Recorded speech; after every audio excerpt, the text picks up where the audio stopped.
Dr. Karki. No.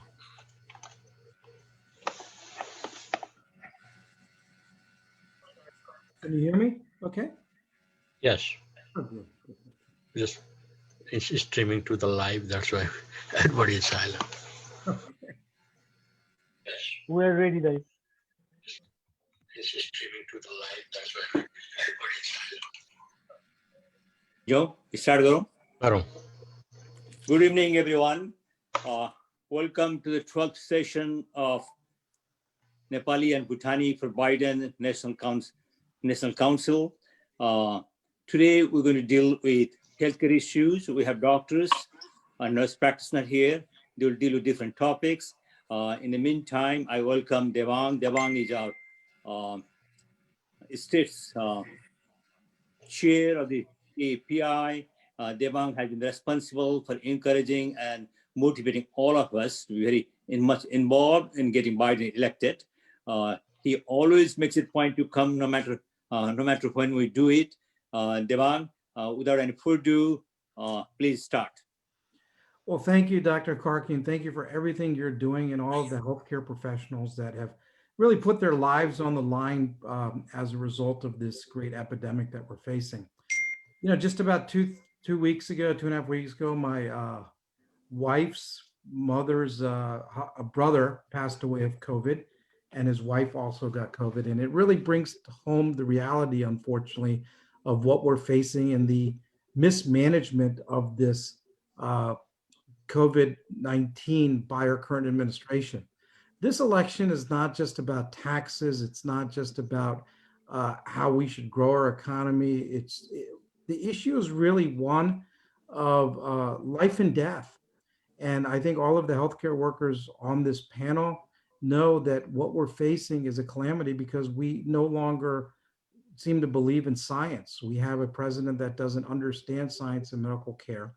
And it's incumbent upon all of us to make sure that we get the votes in these swing states to ensure that we are the margin of victory.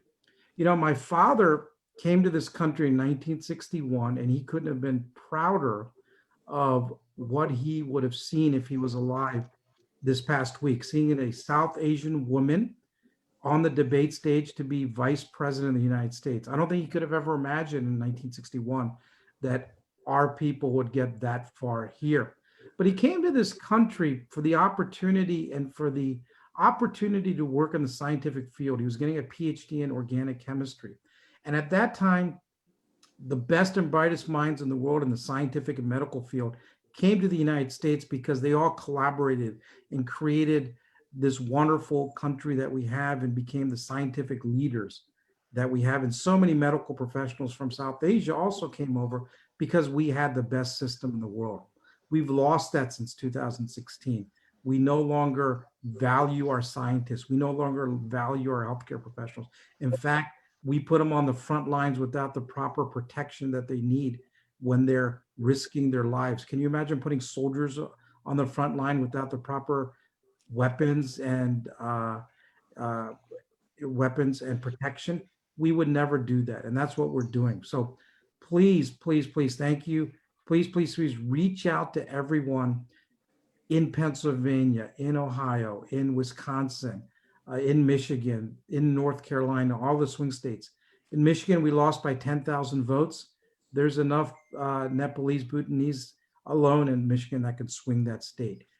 Our lives depend upon it. And as Dr. Karki day in and day out has posted on our API Facebook page, what a calamity this has been, that we should really get out in front of it. And this is about saving lives. So thank you. And, you know, and I'll turn it back over to you, Dr. Karki. Thank you, Devang. Thank you very much for coming in. Thank you for your support. Without your support, I don't think you could have done it. You're welcome. Thank you very much. म अब just यसलाई पृष्ठभूमिलाई के background दिन्छु के भनेदेखि 1 वर्ष अगाडि जब यो चुनावको कुरा चलिरहेको थियो त्यो बेलामा मैले हेरेँ कि हामी नेपाली र भुटानीहरूको लागि कसरी माथि लाने भन्ने हामी ठुलो सल्लाह भयो। अनि त्यसमा हेर्दा हामीले के देख्यौँ भनेदेखि जति ठाउँमा यो जुन ब्याटल ग्राउन्ड स्टेट भनिन्छ Pennsylvania, Wisconsin, Michigan, north Carolina अनि एरिजोना र ओहायो यो 6वटा स्टेटमा चाहिँ मुख्य चाहिँ जसले जित्छ त्यसले जित्दो रहेछ। अरू ब्लू स्टेट त ब्लूले जितिहाल्छ, रेडले जितिहाल्छ।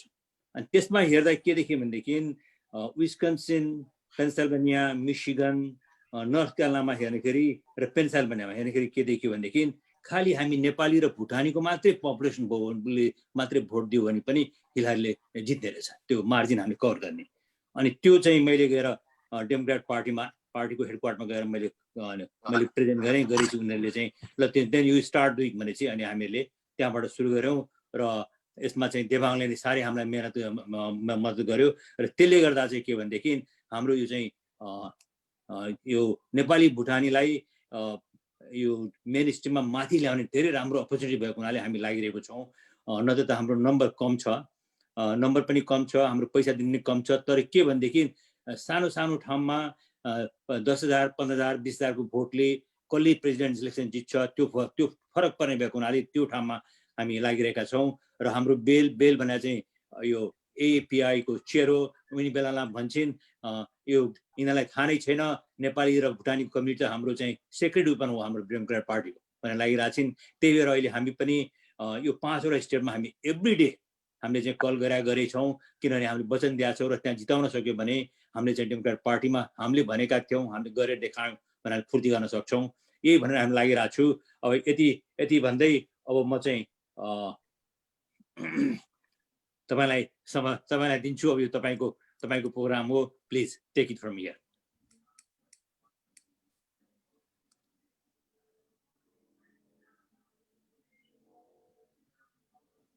मन्जुजी मलाई त कसको म तपाईँलाई कुरिरहेको सर्वप्रथम त श्याम दाई धेरै धेरै धन्यवाद यो अपर्च्युनिटीको लागि, यो प्लेटफर्मको लागि। नमस्कार सम्पूर्ण महानुभावहरू, म मन्जु सङ्ग्रलाको उपस्थित सम्पूर्ण महानुभावहरू, जुम मार्फत जोडिनु भएका आदरणीय वक्ताहरू, श्रोताहरू, विभिन्न मिडिया मार्फत जोडिनु भएका सम्पूर्ण महानुभावहरूमा म मन्जु सङ्ग्रलाको हार्दिक अभिवादन तथा स्वागत छ।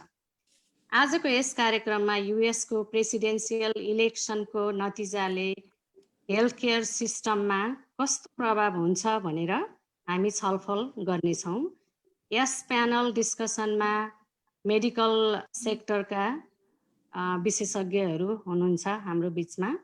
उहाँहरू सबैलाई म पुनः स्वागत गर्न चाहन्छु। प्रस्तुत विचारहरू उहाँहरूका व्यक्तिगत धारणाहरू हुन्।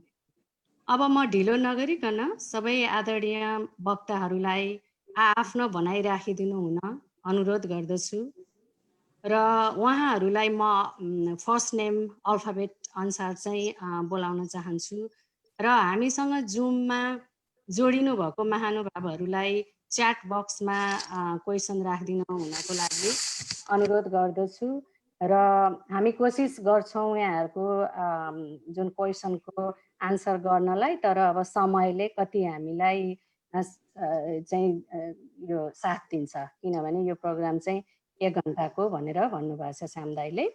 र हामीसँग 5 जना विभिन्न क्षेत्रबाट चाहिँ हाम्रा मेडिकल प्रोफेसनलहरू हुनुहुन्छ। हामीसँग डाक्टर मदन उप्रेती हुनुहुन्छ, उहाँ साइकेट्रिस्ट हुनुहुन्छ, उहाँ भर्जिनियामा बस्नुहुन्छ। त्यस्तै डाक्टर प्रकाश श्रेष्ठ, उहाँ इन्फेक्सियस डिजिज को स्पेसलिस्ट हुनुहुन्छ, उहाँ टेक्सास लबकमा हुनुहुन्छ, स्वागत छ यहाँलाई। त्यस्तै हामीसँग डाक्टर सङ्गीता बस्नेत हुनुहुन्छ, उहाँ चाहिँ यहाँ इलिनोइसमा बस्नुहुन्थ्यो र अहिले उहाँ नेपालमा हुनुहुन्छ। त्यहाँ धेरै बिहान भएको छ तैपनि यहाँ जोडिनु भयो, अँध्यारोमै स्वागत छ डाक्टर सङ्गीता। अनि त्यस्तै हामीसँग मिस सेरा हमाल, उहाँ चाहिँ रजिस्टर नर्स हुनुहुन्थ्यो 2020 सम्म।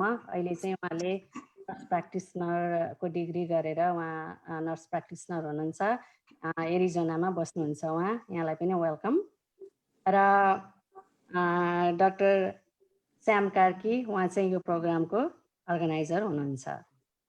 र म ढिला नगरिकन अब म डाक्टर मदन उप्रेतीलाई क्वेसन सोध्न गइरहेको छु र एउटा क्वेसन अब म्याक्सिमम 6 देखि 7 मिनट जतिको हुन्छ अनि हजुरहरूको जस 1 मिनट जति बाँकी हुँदाखेरि चाहिँ हामीले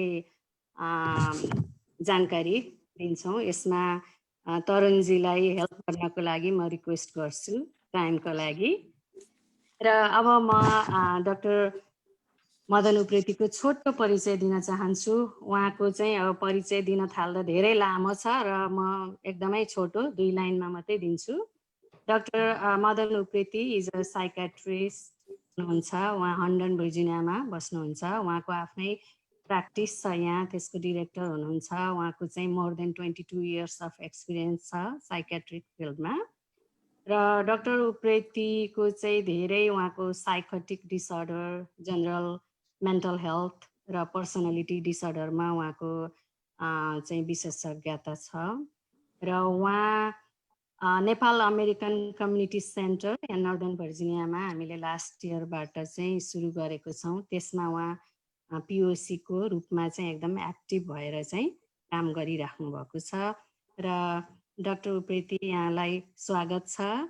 र म एउटा क्वेसन यहाँलाई सोध्दैछु, त्यो के भने अरू विकसित देशहरूको तुलनामा युएसको हेल्थ केयर सिस्टम किन यति धेरै महँगो छ र सबैले एफोर्ड गर्न सक्ने हेल्थ केयर सिस्टम बनाउन के कस्ता कुराहरूमा ध्यान दिनु पर्दछ, यसमा अलिकति प्रकाश पारिदिनु हुनको लागि म यहाँलाई अनुरोध गर्छु। Thank you. नमस्कार सबैलाई, धन्यवाद मञ्जु दिदी। अनि म चाहिँ विशेष गरी डाक्टर श्याम कार्कीलाई धेरै धेरै धन्यवाद दिन चाहन्छु यति राम्रो प्रोग्राम अर्गनाइज गरिदिनु भएकोमा र सबैजनालाई यहाँ मलाई बोल्ने मौका दिनुभएकोमा। र यो प्रश्न जुन छ एकदमै सान्दर्भिक छ र आउने पनि गर्छ, किन यो भयो होला। अब म हेल्थ केयर सेक्टरमा पेसेन्ट केयर त एकातिर छ भने म म्यानेजमेन्ट सेक्टरमा पनि 15-20 वर्षदेखि काम गरिरहेको छु। हस्पिटल म्यानेजमेन्टमा पहिला डिरेक्टर थिएँ र अहिले पनि प्र्याक्टिस म्यानेजमेन्ट गर्दाखेरि पनि अब यो कुराहरू आउने गर्छ, किन यो महँगो भयो। हस्पिटल पनि हामी चाहिँ युटिलाइजेसन रिभ्यू गर्छौँ र यो कस्ट एनालाइसिस गरेर हेर्छौँ। त्यो गर्दाखेरि चाहिँ देखिरहेका कुरा हो। डेफिनेटली अमेरिकाको हेल्थ केयर सिस्टम अरू देशको भन्दा धेरै नै गुणा महँगो छ र महँगो भइकन फेरि सुपेरियर नै छ भनेर अलिक भन्न पनि सकिँदैन। अब हो, अन्डर डेभलप कन्ट्रीको भन्दा त राम्रै छ, तर अरू डेभलप कन्ट्रीहरूको भन्दा हाम्रो धेरै नै राम्रो भएको देखिँदैन। अब यसको 2-4 कारण के होला भने, अब पहिलो कारण त के हो भने हाम्रो यहाँको हेल्थ केयर सिस्टम चाहिँ एकदमै स्पेसलाइजेसनमा बेस्ड छ। हाम्रो प्राइमेरी केयर सेक्टरलाई चाहिँ हामीले एकदमै इग्नोर गरेका छौँ। त्यसले गर्दाखेरि जुनसुकै कुरा पनि स्पेसलिस्टमा गइहाल्ने अनि एकदमै महँगो खालको इन्भेस्टिगेसनमा गइहाल्ने, त्यो खालको चाहिँ पहिलेदेखि ट्रेन्ड चलिरहेको छ। र त्यसमा ट्रेनिङ पनि त्यस्तै हुन्छ। डाक्टरलाई ट्रेनिङ गराउँदाखेरि पनि मेडिकल स्कुलमा पनि उनीहरूलाई स्पेसलिस्ट बनाउनलाई नै ट्रेनिङ गरेर पठाएको हुन्छ। तर युरोपियन कन्ट्रीहरूमा अथवा ब्रिटिस सिस्टममा हो भने त्यस्तो खालको हुँदैन। त्यहाँ चाहिँ प्राइमेरी केयरलाई अलिक बढी ध्यान दिने, प्रिभेन्टिभ केयरलाई ध्यान दिने। हाम्रोमा प्रिभेन्टिभ केयरको धेरै कुराहरू छैन, गभर्मेन्टले इन्भेस्टमेन्ट पनि गरेको छैन त्यो सेक्टरमा। किनभने रोग लागिसकेपछि त्यसलाई ट्रिटमेन्ट गर्नपट्टि हामी धेरै लाग्छौँ र त्यो मात्रै नभएर अहिले पनि देखिरहनु भएको छ। कोभिड आउँदैछ भन्ने थाहा थियो हुँदाहुँदै पनि हामीहरू सुरुमा प्रिभेन्टिभ केयर केही पनि नगरेर प्रिकसन गरेको थियो भने यत्रो धेरै दुःख पाउँदैन। हामी त्यस्तै छौँ। जब बिग्रिसक्छ अनिखेर चाहिँ सम्हाल्नपट्टि धेरै लाग्छौँ। अब यसमा पोलिटिकल रिजनहरू पनि होला, लबिस्टहरूको पनि कारणहरू होला, ड्रग कम्पनीहरूको पनि कारणहरू होला र इन्सुरेन्स कम्पनीहरूको चाहिँ बिग इस्यु हो भन्ने हो भने अरू देशमा धेरै जसो हेल्थ केयर सिस्टम चाहिँ गभर्मेन्टको कन्ट्रोलमा हुन्छ र उनीहरूको गभर्मेन्टकै एउटा राम्रो इन्फ्रास्ट्रक्चर पनि हुन्छ, गभर्मेन्टको आफ्नै डक्टरहरू पनि छन्, उनीहरूको आफ्नै टेस्टिङ फेसिलिटिजहरू पनि हुन्छन्, जसले गर्दाखेरि अलिक कन्ट्रोलसँगले उनीहरूले चाहिँ इन्भेस्टिगेसन गर्ने गर्छ। अब यो यहाँ चाहिँ इन्सुरेन्स कम्पनीहरूलाई चाहिँ जिम्मा दिएको छ, which is like a business. अब उनीहरूको लागि त बिजनेस नै हो। अब त्यो इन्सुरेन्स कम्पनीको सिइओले पनि धेरै पैसा खाइराखेको हुन्छ होइन। त्यो म्यानेजमेन्ट कस्ट, एडमिनिस्ट्रेटिभ कस्ट एकदमै महँगो छ त्यो। त्यसले गर्दाखेरि पनि कस्ट चाहिँ बढेर जान्छ। र अर्को पाटो हेर्नु पर्दाखेरि हामीहरूले अब मैले भनिहालेँ प्रिभेन्सनको लागि ध्यान दिएको छैन। त्यो ध्यान नदिनुको कारण फेरि त्यही फेरि दोहोऱ्याउनु पऱ्यो कि इन्सुरेन्स कम्पनीहरूलाई त्यो कुरामा धेरै चासो छैन। उनीहरूलाई त बिजनेस चलाउनु छ, रेभेन्यू कति आउँछ कति खर्च हुन्छ त्यो मात्रै हिसाब गरिरहेको हुन्छ। फेरि इन्सुरेन्स कम्पनी पनि कस्तो हुन्छ भने धेरै पब्लिकलाई थाहा हुँदैन। म त एक्टिभली प्र्याक्टिस म्यानेजमेन्टमै बसेकोले गर्दाखेरि एभ्री डे चेन्जिङ एक दिन एउटा कम्पनी छ नाम एउटै देखिराख्नुहुन्छ त्यही ब्रुकस प्रोसिल भित्र पनि 100वटा 200वटा अरू चाहिँ हाँगाबिगा हुन्छन् अनि एउटा कम्पनी बन्द गर्छन् 6 महिनामा अर्कोमा चाहिँ खोलिराखेका हुन्छन् यति धेरै भित्र चाहिँ चलिरहेका हुन्छ एउटाले अर्कोलाई किन्ने तपाईले एउटा इन्स्योरेन्स किन्दाखेरि तपाईलाई 10 पल्ट बेचिसकेका हुन्छन् अर्को ठाउँमा लगेर त्यो सबै कम्प्लेक्सिटी हामीहरुको छ र बीचमा कसैले कमिसन खाइरहेका छ त्यसले गर्दा पनि महँगो भयो र अर्को मेन अर्को पनि के छ भने डाक्टरहरूले हामी प्र्याक्टिस गर्दाखेरि यहाँले डिफेन्सिभ मेडिसिन धेरै प्र्याक्टिस गर्छौं लिगल इस्यु धेरै छन् त हामीलाई अलिकति समस्या भइहाल्यो भने हामीहरूको कल्चरै त्यस्तै छ यहाँ अमेरिकन कल्चरमा कसरी चाहिँ अर्कोलाई ब्लेम चाहिँ सिफ्ट गर्ने अब हाम्रो राष्ट्रपतिको पनि त्यस्तै नै छ आफूले रेस्पोन्सिबिलिटी लिनुभन्दा कहिले चाइना भाइरस भनेको छ कहिले के भनेको छ अरू कुरा भनेर चाहिँ त्यो कुरालाई कसरी चाहिँ अर्कालाई चाहिँ थोपर्ने र आफू चाहिँ पन्छ्ने त्यो हाम्रो चाहिँ एउटा कल्चरै डेभलप भइसकेको छ माथिदेखि नै त्यो कल्चर भएकोले गर्दाखेरि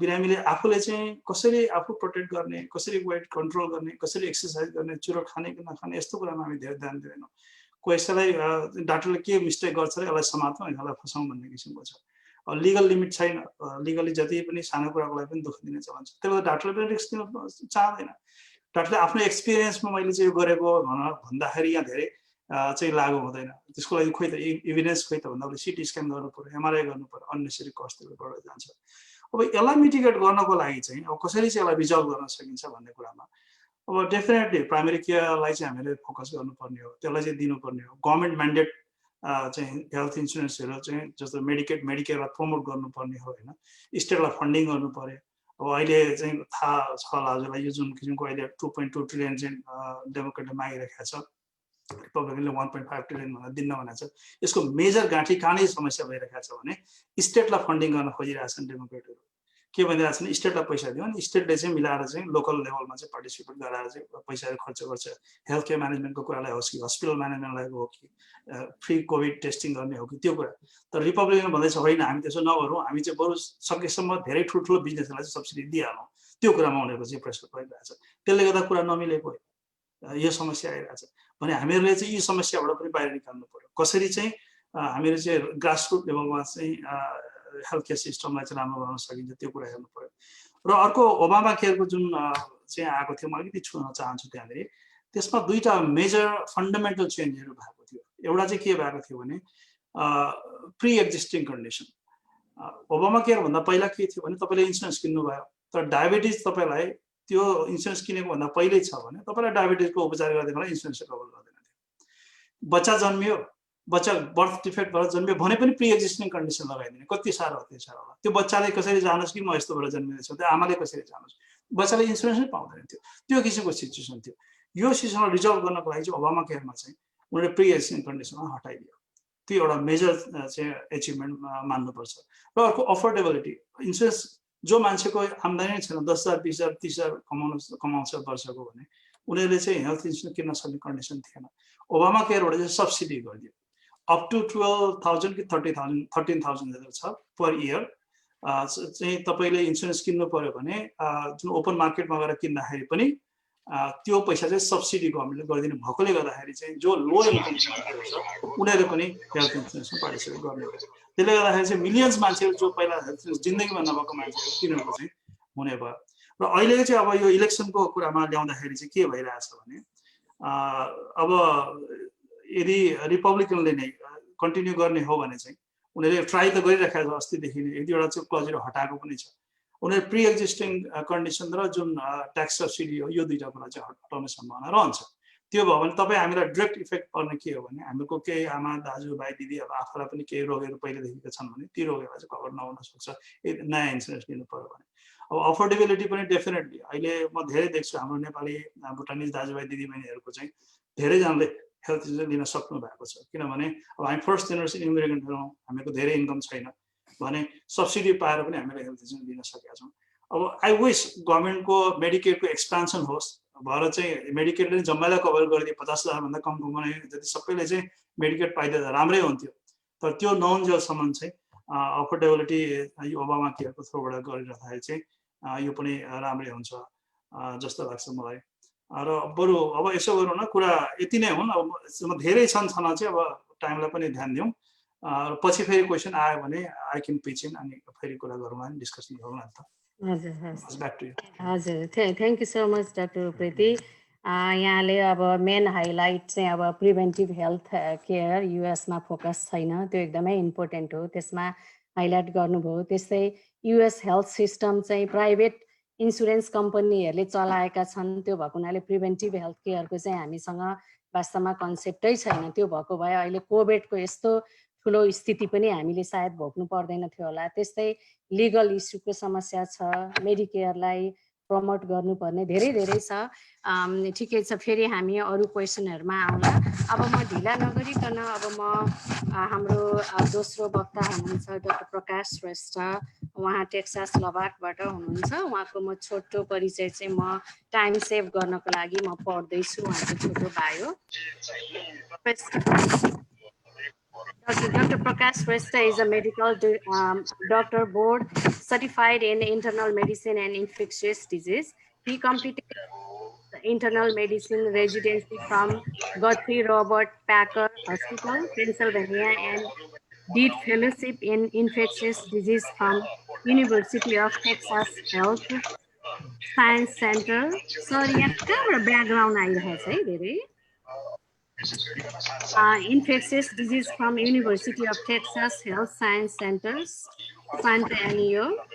Dr. Shrestha is currently working in a position of medical director of antimicrobial stewardship and infection prevention with a renowned healthcare system in Texas, and has been forefront of managing COVID crisis right from the beginning of this pandemic. Dr. Prakash, यहाँलाई म welcome गर्न चाहन्छु र यहाँ चाहिँ infectious डिजिजको specialist र day 1 देखि कोभिडसँग यहाँले धेरै काम भएको हुनाले गर्नुभएको हुनाले यहाँलाई क्वेसन चाहिँ हामीले के राखेको छौँ भने कोभिड-19 को क्राइसिसमा तपाईले सुरुदेखि नै काम गरिराख्नु भएको छ। तपाईको विचारमा युएसमा कोभिड-19 लाई जसरी ह्यान्डल गरिएको छ त्यो सही तरिकाले गरियो कि गरिएन? 7 मिलियन भन्दा बढी केसहरू भएको र 2,14,000 को मृत्यु भइसकेको अवस्थामा यो क्राइसिसलाई ह्यान्डल गर्नको लागि अझै इफेक्टिभ तरिकाले कसरी गर्न सकिन्थ्यो? यहाँले एउटा छोटो भनाइ राखिदिनको लागि अनुरोध गर्दछु। Thank you. सबैजनालाई नमस्कार। यो कार्यक्रम हेरिरहनु भएको सम्पूर्णलाई र आज मलाई यहाँ यस फोरममा चाहिँ बोल्ने मौका दिनुभएकोमा मन्जुजी र हाम्रो डाक्टर श्याम कार्कीलाई पनि म धन्यवाद भन्न चाहन्छु। र अब यो कोरोना भाइरस अथवा कोभिड-19 लाई कसरी ह्यान्डल गरियो, ठिक तरिकाले गरियो कि गरिएन र अझ बेटर कसरी गर्न सकिन्थ्यो भन्ने कुरामा चाहिँ यहाँले भर्खरै के नम्बरहरू पेश गर्नुभयो। एउटा अंग्रेजीमा भनाइ छ नम्बर डजन्ट लाई भन्ने। अहिलेको स्थितिमा यो युनाइटेड स्टेट्स चाहिँ टोटल नम्बर अफ केसेस संसारभरि भएको टोटल नम्बर अफ केसेसमा चाहिँ leading as a leading country छ हैन, र टोटल नम्बर अफ डेथमा पनि युनाइटेड स्टेट्सले चाहिँ अरू देशहरूलाई लिड गरिरहेछ। त्यो एउटा फ्याक्ट भयो भने अर्को फ्याक्ट के हो भने हामी एज अ पपुलेसन हामी भन्दा धेरै नै 3-4 गुणा बढी पपुलेसन भएको अरू कन्ट्रीहरू छन्, जस्तै इन्डिया, चाइना भयो, तिनीहरूलाई पनि हामीले लिड गरिरहेछौँ। र एज अ रिसोर्स पनि हामीसँग चाहिँ अहिले संसारका विभिन्न देशहरूले चाहिँ जसले कोभिड म्यानेजमेन्टमा चाहिँ एउटा राम्रो काम गरिरहेछन्, त्योभन्दा धेरै बढी रिसोर्सफुल चाहिँ अथवा रिसोर्स भएको कन्ट्री हुँदाहुँदै पनि आजको दिनसम्म पनि दैनिक रूपमा 50,000 जना भन्दा बढी नयाँ केसेसहरू पत्ता लाग्ने क्रममा छ र अझै पनि 1000 जना भन्दा बढी व्यक्तिहरू प्रत्येक दिन चाहिँ मृत्यु हुने क्रममा छ भने पक्कै पनि यो चाहिँ हामीले राम्ररी ह्यान्डल गर्न सकेनौँ भन्ने कुरा त्यसै यी नम्बरहरूले नै पुष्टि गर्छ। नम्बर 1 कुरो त्यो भयो। अब यसलाई चाहिँ कसरी ह्यान्डल गरियो भन्ने कुरामा अथवा यसलाई कसरी बेटर गर्नु पर्थ्यो भन्ने कुरामा चाहिँ मलाई जहाँसम्म लाग्छ अब सुरुदेखि नै यसलाई चाहिँ जति सिरियसली लिनुपर्ने थियो त्यस हिसाबले चाहिँ लिएन हैन। अब अमेरिकामा चाहिँ पहिलो केस देखिएको भनेको 3rd week of January, मलाई जहाँसम्म लाग्छ 22nd January, करिब करिब 3-4 हप्ता चाहिँ चाइनामा चाहिँ यो सुरु भयो भनेर सुनेको लगभग 1 महिनापछि जस्तो हामीले पहिले सुनेका थियौँ। त्यसपछि पनि महामारीको रूपमा चाहिँ यहाँसम्म आइपुग्नको लागि धेरै समय थियो कि अरू देशहरूमा हामीले चाहिँ युरोपतिर महामारीको रूपमा फैलिरहेको देख्यौँ। त्यहाँनिर चाहिँ अनेकौं मान्छेहरू चाहिँ यसबाट संक्रमित भएको, अस्पतालहरू बिरामीले भरिएको र चाहिँ एकदमै हाई मृत्युदर भएको देख्दा देख्दै पनि यहाँ चाहिँ होइन यो चाहिँ कोभिड-19 भनेको केही पनि होइन, यो पनि यो फ्लू जस्तै हो, यस्तै हामी सजिलै म्यानेज गर्न सक्छौँ, यो गर्मी लागेपछि यो हराउँछ, अनेक अनेक यस्ता कुराहरूले गर्दाखेरि चाहिँ एउटा पब्लिकमा पनि ठुलो कन्फ्युजन हुन गयो। महामारी फैलिने क्रममा हुँदै गर्दाखेरि अनेकौं अरू मैले अघि नै भने जस्तै हामीभन्दा धेरै कम रिसोर्स भएका देशहरूले चाहिँ यसको व्यवस्थापन राम्रो तरिकाले गर्दै जाँदाखेरि संक्रमण दर चाहिँ त्यति धेरै बढ्न नदिने विभिन्न तौर तरिकाहरू अपनाउँदै गर्दाखेरि र मृत्यु दरलाई कम गर्ने चाहिँ तरिकाहरू अपनाउँदै गर्दाखेरि हाम्रोमा चाहिँ त्यो हिसाबले जति रिसोर्स हामीसँग थियो त्यो सबै युटिलाइज गरेर हामीले गर्न सकेनौँ। मैले भने अघि नै भने जस्तै अब सुरुमा मेसेज नै चाहिँ एकदमै कन्फ्लिक्टिङ खालको मेसेज चाहिँ एउटा पोलिटिकल लिडरशिपको तर्फबाट पब्लिकमा गयो, त्यसले धेरै कन्फ्युजन भयो। अब महामारीको रूपमा फैलिसकेपछि यसलाई नियन्त्रण गर्नको लागि अब यसमा धेरै फ्याक्टरहरू हुन्थ्यो होइन। अब चाहिँ एउटा एज अ पोलिटिकल लिडरशिपले कस्तो खालको चाहिँ प्रोटोकल पोलिसीहरू चाहिँ अपनाउने, एउटा as a health care worker कसरी अपनाउने।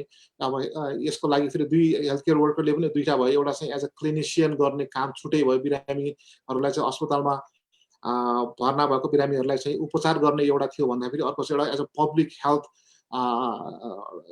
चाहिँ बजार के अरे पब्लिकमा यो रोगलाई फैलिन नदिन अवलम्बन गर्नुपर्ने अनेक उपायहरू, यी यावत कुराहरूको लागि चाहिँ एउटा कोअर्डिनेटेड एउटा चाहिँ कार्यक्रमहरू आउनु पर्थ्यो, त्यो पनि आउन सकेन। अब भनौँ सुरुमा जब चाहिँ यो महामारी फैलियो भनेर चाहिँ क्राइसिस सुरु भएको थियो, बिरामीहरू चाहिँ हस्पिटलमा बढ्ने क्रममा थियो, हामीले सुरुमा देख्यौँ एउटा हेल्थ केयर वर्कर भनेपछि चाहिँ एउटा जुन खालको रेस्पेक्ट थियो होइन, एउटा पब्लिकको तर्फबाट जस्तो खालको सेन्टिमेन्ट थियो, यिनीहरू चाहिँ हिरोहरू हुन् भनेर जस्तो खालको चाहिँ रेस्पेक्ट थियो।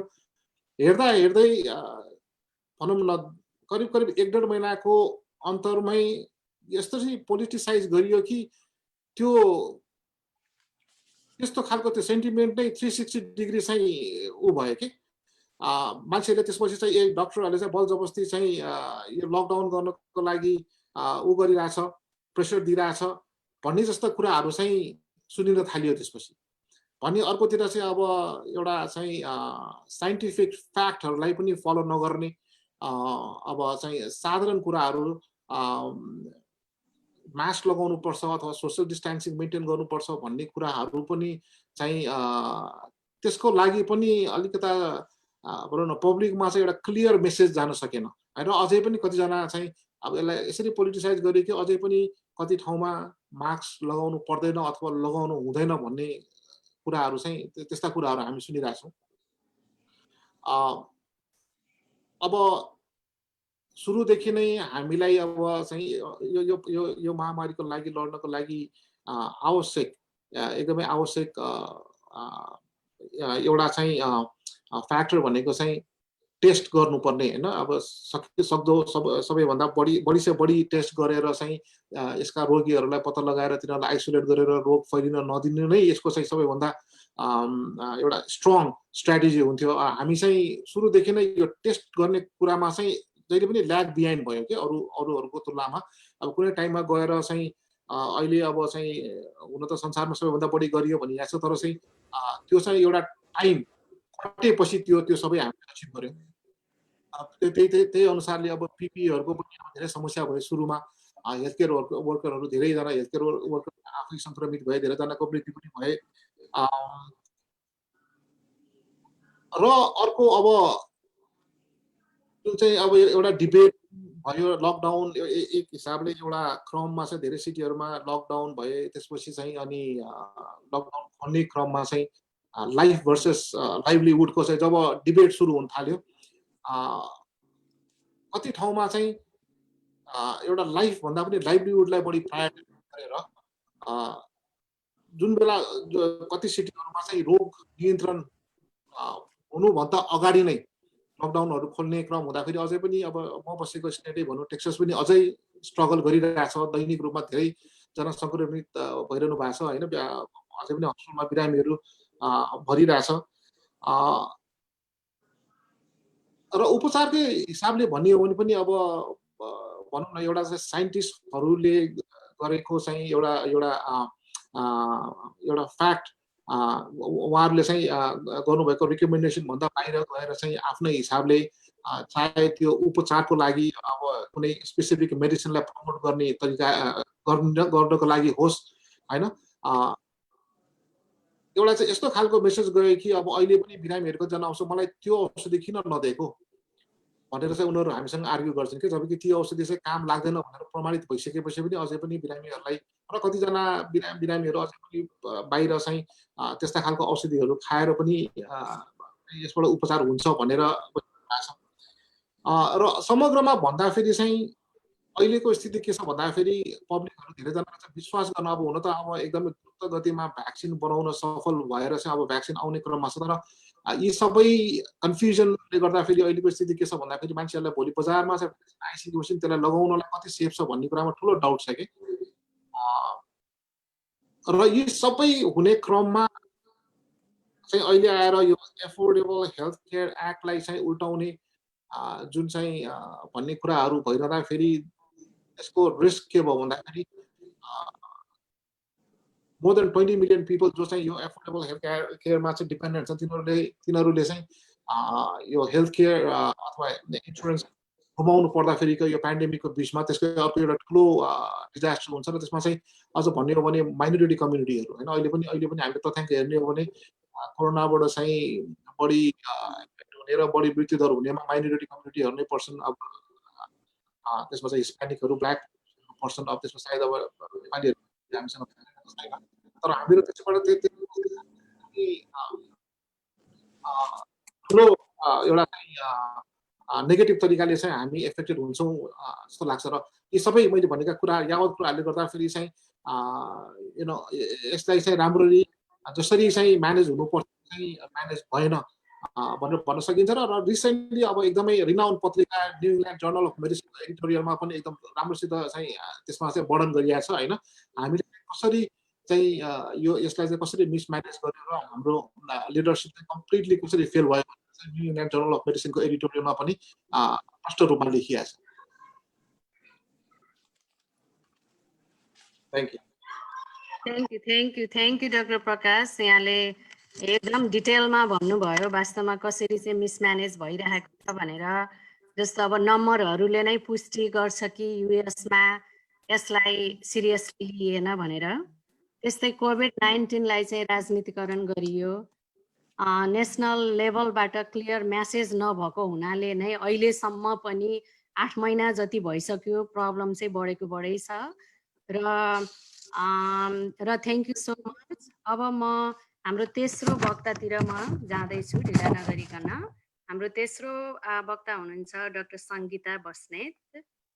डाक्टर सङ्गीता बस्नेत उहाँ प्रोफेसर अफ पिडियाट्रिक क्रिटिकल केयरको southern Illinois university school of मेडिसिनमा र उहाँ चाहिँ adjunct professor of paediatrics Patan academy of health science Kathmandu नेपालमा पनि उहाँले काम गर्नुहुन्छ र डाक्टर सङ्गीता यहाँ चाहिँ लामो समयदेखि मेडिकल प्र्याक्टिसमा हुनुभएको हुनाले यहाँलाई मैले क्वेसन राख्न लागेको छु अहिलेको प्रेसिडेन्टका क्यान्डिडेटहरूको हेल्थ केयर प्लानमा के कस्ता भिन्नताहरू छन् बाइडेनको हेल्थ केयर प्लानको बारेमा बताइदिनको लागि यहाँलाई अनुरोध गर्दछु। डाक्टर सङ्गीता बस्नेत स्वागत छ यहाँलाई। Thank you, Manjudi. Namaskar, and thank you your opportunity दिएकोमा. I'm very honored. मैले चाहिँ अलिकति एउटा सानो प्रेजेन्टेसन प्रिपेयर गरेको थिएँ. I'll go through it एकदम छिटो भनेर. Hopefully I'll finish in 5 minutes. I will finish in 5 minutes. यो चाहिँ नि बाइडेनको हेल्थ केयर को बारेमा छोटो इन्ट्रोडक्सन दिन्छु म. हाम्रो अमेरिकामा अनइन्स्योर्ड 2012 मा 45.6 मिलियन थियो, which was 14.8, almost 15%, 65 भन्दा अन्डरको पपुलेसन चाहिँ नि अनइन्स्योर्ड थियो. त्यसपछि ACA आयो 2013 मा. यो चाहिँ नि 18.3 मिलियनबाट घटेर under 5 पपुलेसन चाहिँ नि अनइन्स्योर्ड under 5 पपुलेसन अलमोस्ट हाफ भयो है. 2019 मा ट्रम्प आएपछि बिस्तारै यो मतलब यो कभरेज चाहिँ नि कम हुँदै गयो र त्यसपछि 18.3 मिलियन तल घटेको अनइन्स्योर्डबाट फेरि it went up to almost 30% uninsured भयो है.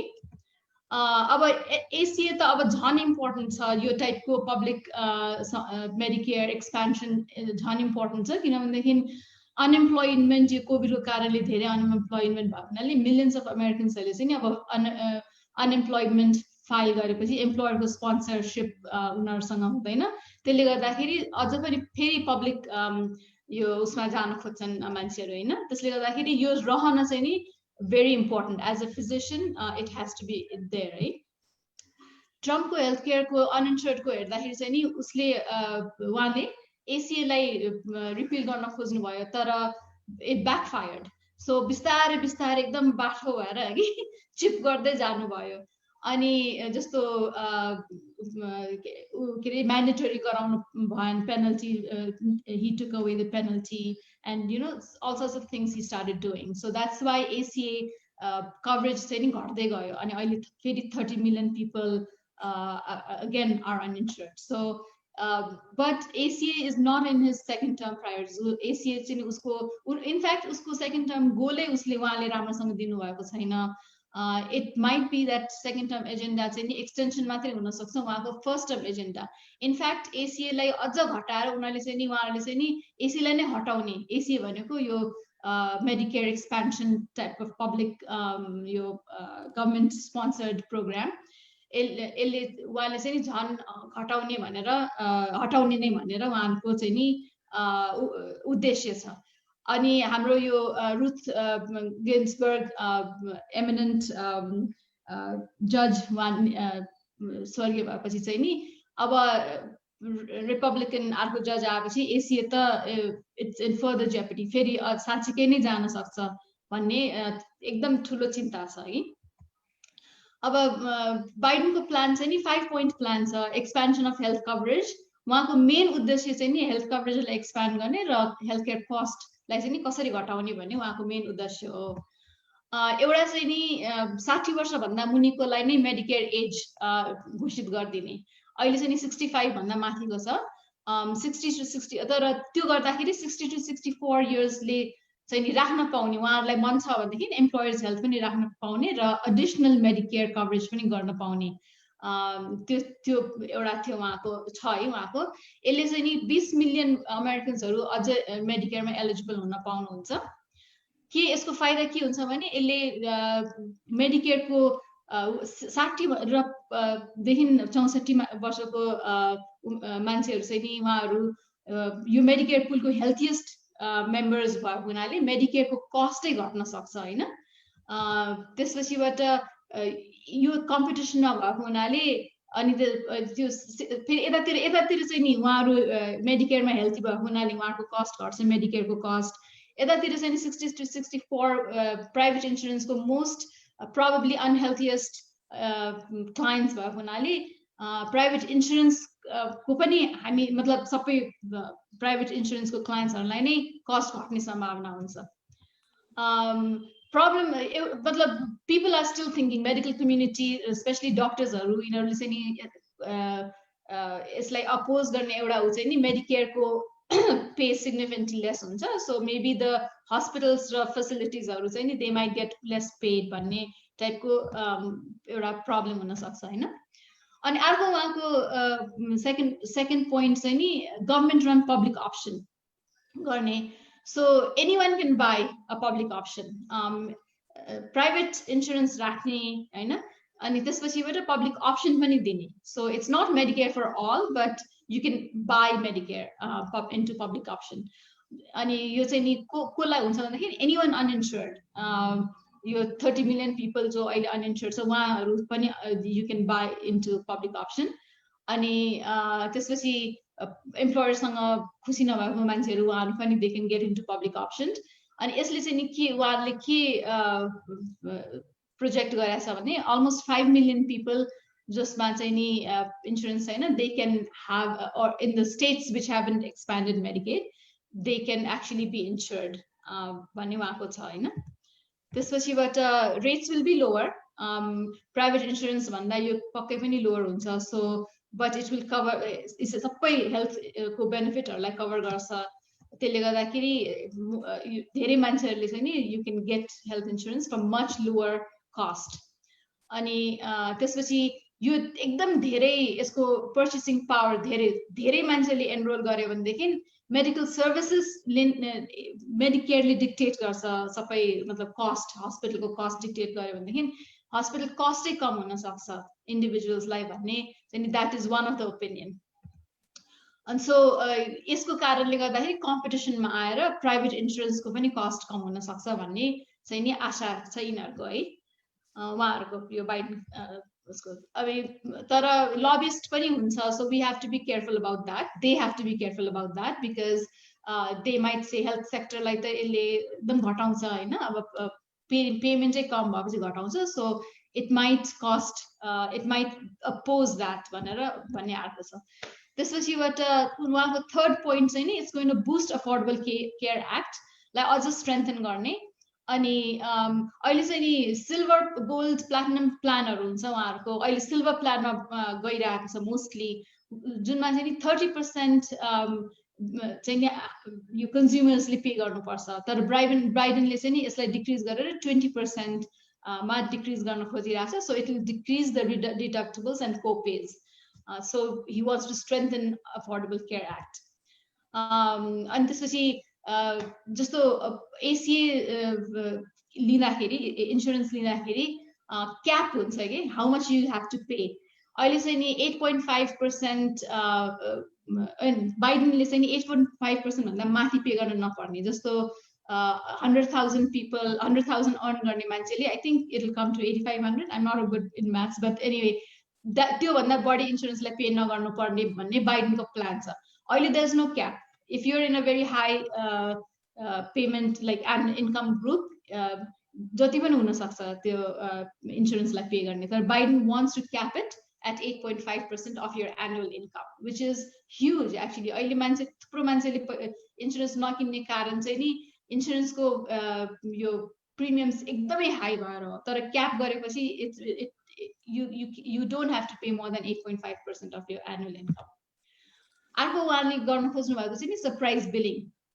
As a physician, I know there's a term called medical bankruptcy. मेरो पेशेन्टहरु नै ICU भर्ना भएपछि they have to pay so much that पछि घर गएपछि उनीहरुले medical bankruptcy भनेर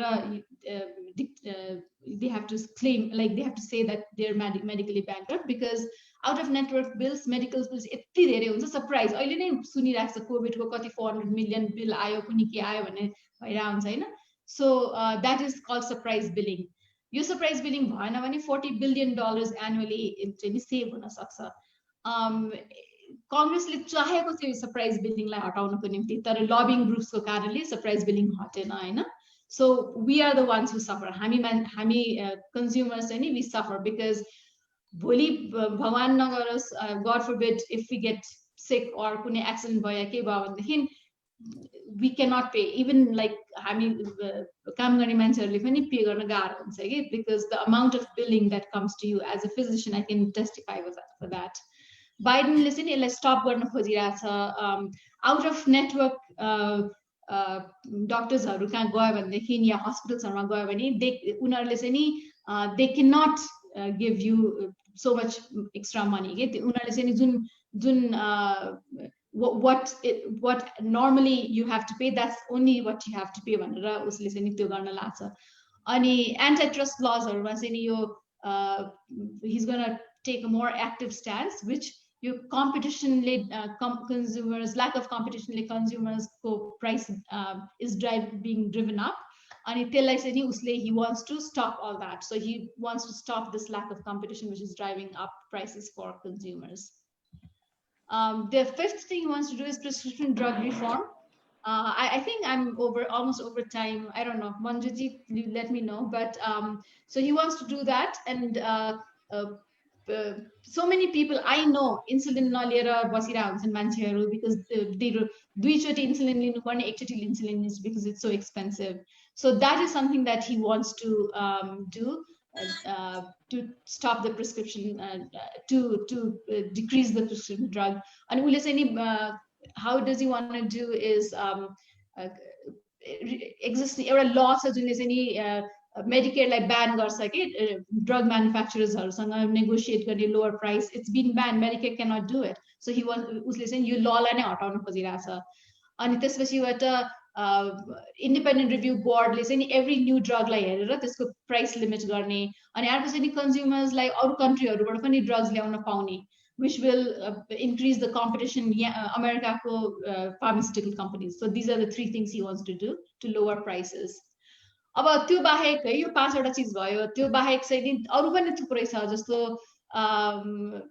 त्यो individual mandate थियो नि जुन ट्रम्पले हटाएको नलियो भने इन्स्योरेन्स नलियो भने ACA मा भर्ना भएन भने you have to pay some penalty. He wants to bring that back.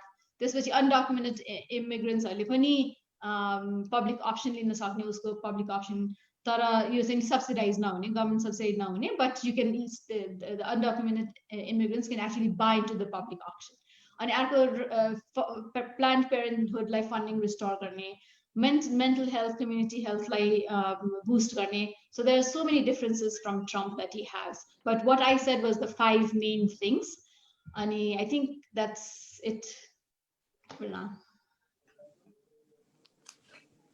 Thank you, Dr. Sangeeta. यहाँले डिटेलमा बाइडेन प्लानको बारेमा हामीलाई जानकारी गराउनु भयो. धन्यवाद. र म अब अर्को वक्तामा सोझै जान चाहन्छु. एरिजोनाबाट हुनुहुन्छ सेरा हमाल. उहाँ चाहिँ प्रोफेसनली नर्स प्र्याक्टिसनर हुनुहुन्छ. उहाँको म छोटो इन्ट्रोडक्सन पढ्दैछु. Sarah Hamal is a board-certified nurse practitioner in the state of Arizona. Her recent experience has been in the infectious disease practice. Previously, Sarah worked as a registered nurse for 6 years before becoming a nurse practitioner in 2020. She is passionate about community outreach and building and loves outdoor activities. Sarah, स्वागत छ यहाँलाई. सेरालाई question अब नर्सेसहरूले patient admission गरेदेखि अन्तिम discharge गरुन्जेलसम्म एकदमै time बिताउने भनेका नर्सेसहरू हुन्. र सेरालाई क्वेसन म राख्न चाहन्छु भने बाइडेनको जुन हेल्थ केयर प्लान र ओबामाको हेल्थ केयर प्लान र जुन अहिलेको एक्जिस्टिङ हेल्थ केयर प्लानमा चाहिँ जुन पेसेन्ट फ्यामिलीबाट चाहिँ कस्ता खालका चाहिँ अब फिडब्याक कस्ता खालका कुराहरू अनुभवहरू चाहिँ यहाँले उहाँहरूबाट सुनिराख्नु भएको छ. जस्तो अब कोपे भनौँ, त्यस्तै चाहिँ अब ड्रगको प्राइसहरू. हुन त यी कुराहरू त आइसकेका छन् तर पनि एज अ नर्स चाहिँ डाइरेक्ट पेसेन्टहरूसँग चाहिँ धेरै समय बिताउनु पर्ने भएको हुनाले कस्ता खालका चाहिँ यहाँले चाहिँ अनुभव गर्नु भएको छ छोटोमा बताइदिनु हुनको लागि अनुरोध गर्छु. Thank you. Sure. नमस्ते सबैजनालाई. मान्छेले thank you so much again है. यो म चाहिँ नर्सिङ पर्सपेक्टिभबाट कुरा गर्दैछु अहिले. अहिले नर्स प्र्याक्टिसनर भए पनि अब हजुरले भने जस्तै हामी फ्रन्ट लाइनर्स भयौँ होइन नर्सेसहरू. त्यही भएर हामी चाहिँ 24/7 जस्तो उनीहरूसँग कुरा गर्छौँ अनि थाहा हुन्छ के भइरहेछ उनीहरूलाई होइन. why they are keep on coming back to the hospital भनेर. अनि त्यस्तै कुराहरू गर्दै जाँदाखेरि चाहिँ हामी यो कम्प्लायन्सको चाहिँ ह्युज इस्यु देख्छौँ कि पेसेन्टहरूमा चाहिँ होइन. कति पेसेन्ट्सहरू टाइम टाइममा ड्रगहरू नलिने अनि हस्पिटल एडमिसन्सहरू पनि एकदम बढेको देखिन्छ. अनि हाम्रो मेडिकल सोसाइटीमा एउटा फ्रिक्वेन्ट फ्लायर्स भन्ने टर्मिनोलोजी छ है त्यसलाई थाहा होला त्यो त्यसै पेसेन्ट्सहरू चाहिँ they keep on coming back के अनि रिजनहरू हामीले एक्सप्लोर गर्दाखेरि चाहिँ पेसेन्ट्सहरूबाट थाहा पाउँदा चाहिँ के हुँदो रहेछ भने इदर दे डोन्ट ह्याभ रिसोर्सेस होइन कि अर्को कुरा चाहिँ उनीहरूसँग मेडिसिन किन्नलाई पैसा छैन उनीहरूको इन्सुरेन्सले कभर गर्दैन सबै मेडिसिन्सहरू र अर्को कुराहरू प्राइमेरी फिजिसियनहरूसँग फलोअप गर्ने एक्सेस हुँदैन उनीहरूसँग just because they are already tapped or they may be too expensive के अनि त्यस्तो कारणहरूले गर्दाखेरि चाहिँ पेसेन्ट्सहरू चाहिँ फ्रिक्वेन्टली हस्पिटल भिजिटहरू गरेर झन् हेल्थ केयरमा चाहिँ एउटा अर्को बर्डन थपे जस्तो होइन किनभने त्यसले त हेल्थ केयरको प्राइस त झनै बढ्छ नि होइन गर्नुको सट्टा सो त्यस्तो कुराहरू चाहिँ एकदम सुनिन्छ हजुरको अब आज बिहान भर्खर भिडियो मेरो कुरा हुँदाखेरि हामीले कुरा गरेका थियौँ जस्तो मेटफोर्मिन पहिला $5 पाइन्थ्यो भने इट्स $30 नाउ होइन अब कुनै एउटा लोवर मिडल क्लास अमेरिकनको लागि $30 a month भनेको पनि द्याट्स अ ह्युज डिल हजुर हाम्रो लागि नहोला तर उहाँहरूको लागि हुन्छ कि त्यस्तो कुरा अनि thank you doctor Sangita it was really really good presentation हजुरको presentation was very very eye opening है एकदमै इम्प्रेसिभ लाग्यो मलाई किनभने अहिले मैले यहाँ एरिजोना स्टेटबाट बाइडेनको हाम्रो नेपाली कम्युनिटीको सपोर्ट बाइडेनको लागि ग्रुपमा पनि जोइन गरेको छु so we're trying our best to हुन्छ नि हाम्रो बाइडेनलाई जिताउनको लागि र मलाई लाग्छ कि बाइडेनको हुन्छ नि एडमिनिस्ट्रेसनले it's definitely gonna bring so much positivity in the health care industry है हजुरको पब्लिक इन्सुरेन्स अप्सन्सहरू डेफिनेटली गर्न बढ्छ त्यो कारणले गर्दा मोर लोवर मिडल क्लास फ्यामिलीहरू चाहिँ इन्सुरेन्स लिन सक्छन् होइन त्यसको फाइदा उठाउन सक्छन् अनि हाम्रो अघि डाक्टर मदनले भन्नुभयो जस्तै प्रिभेन्टिभ मेजर्सहरू चाहिँ एकदमै कम छ अहिले हाम्रो हेल्थ केयर इन्डस्ट्रीमा होइन त्यो गर्न सकेको खण्डमा त्यो बढाउन सकेको खण्डमा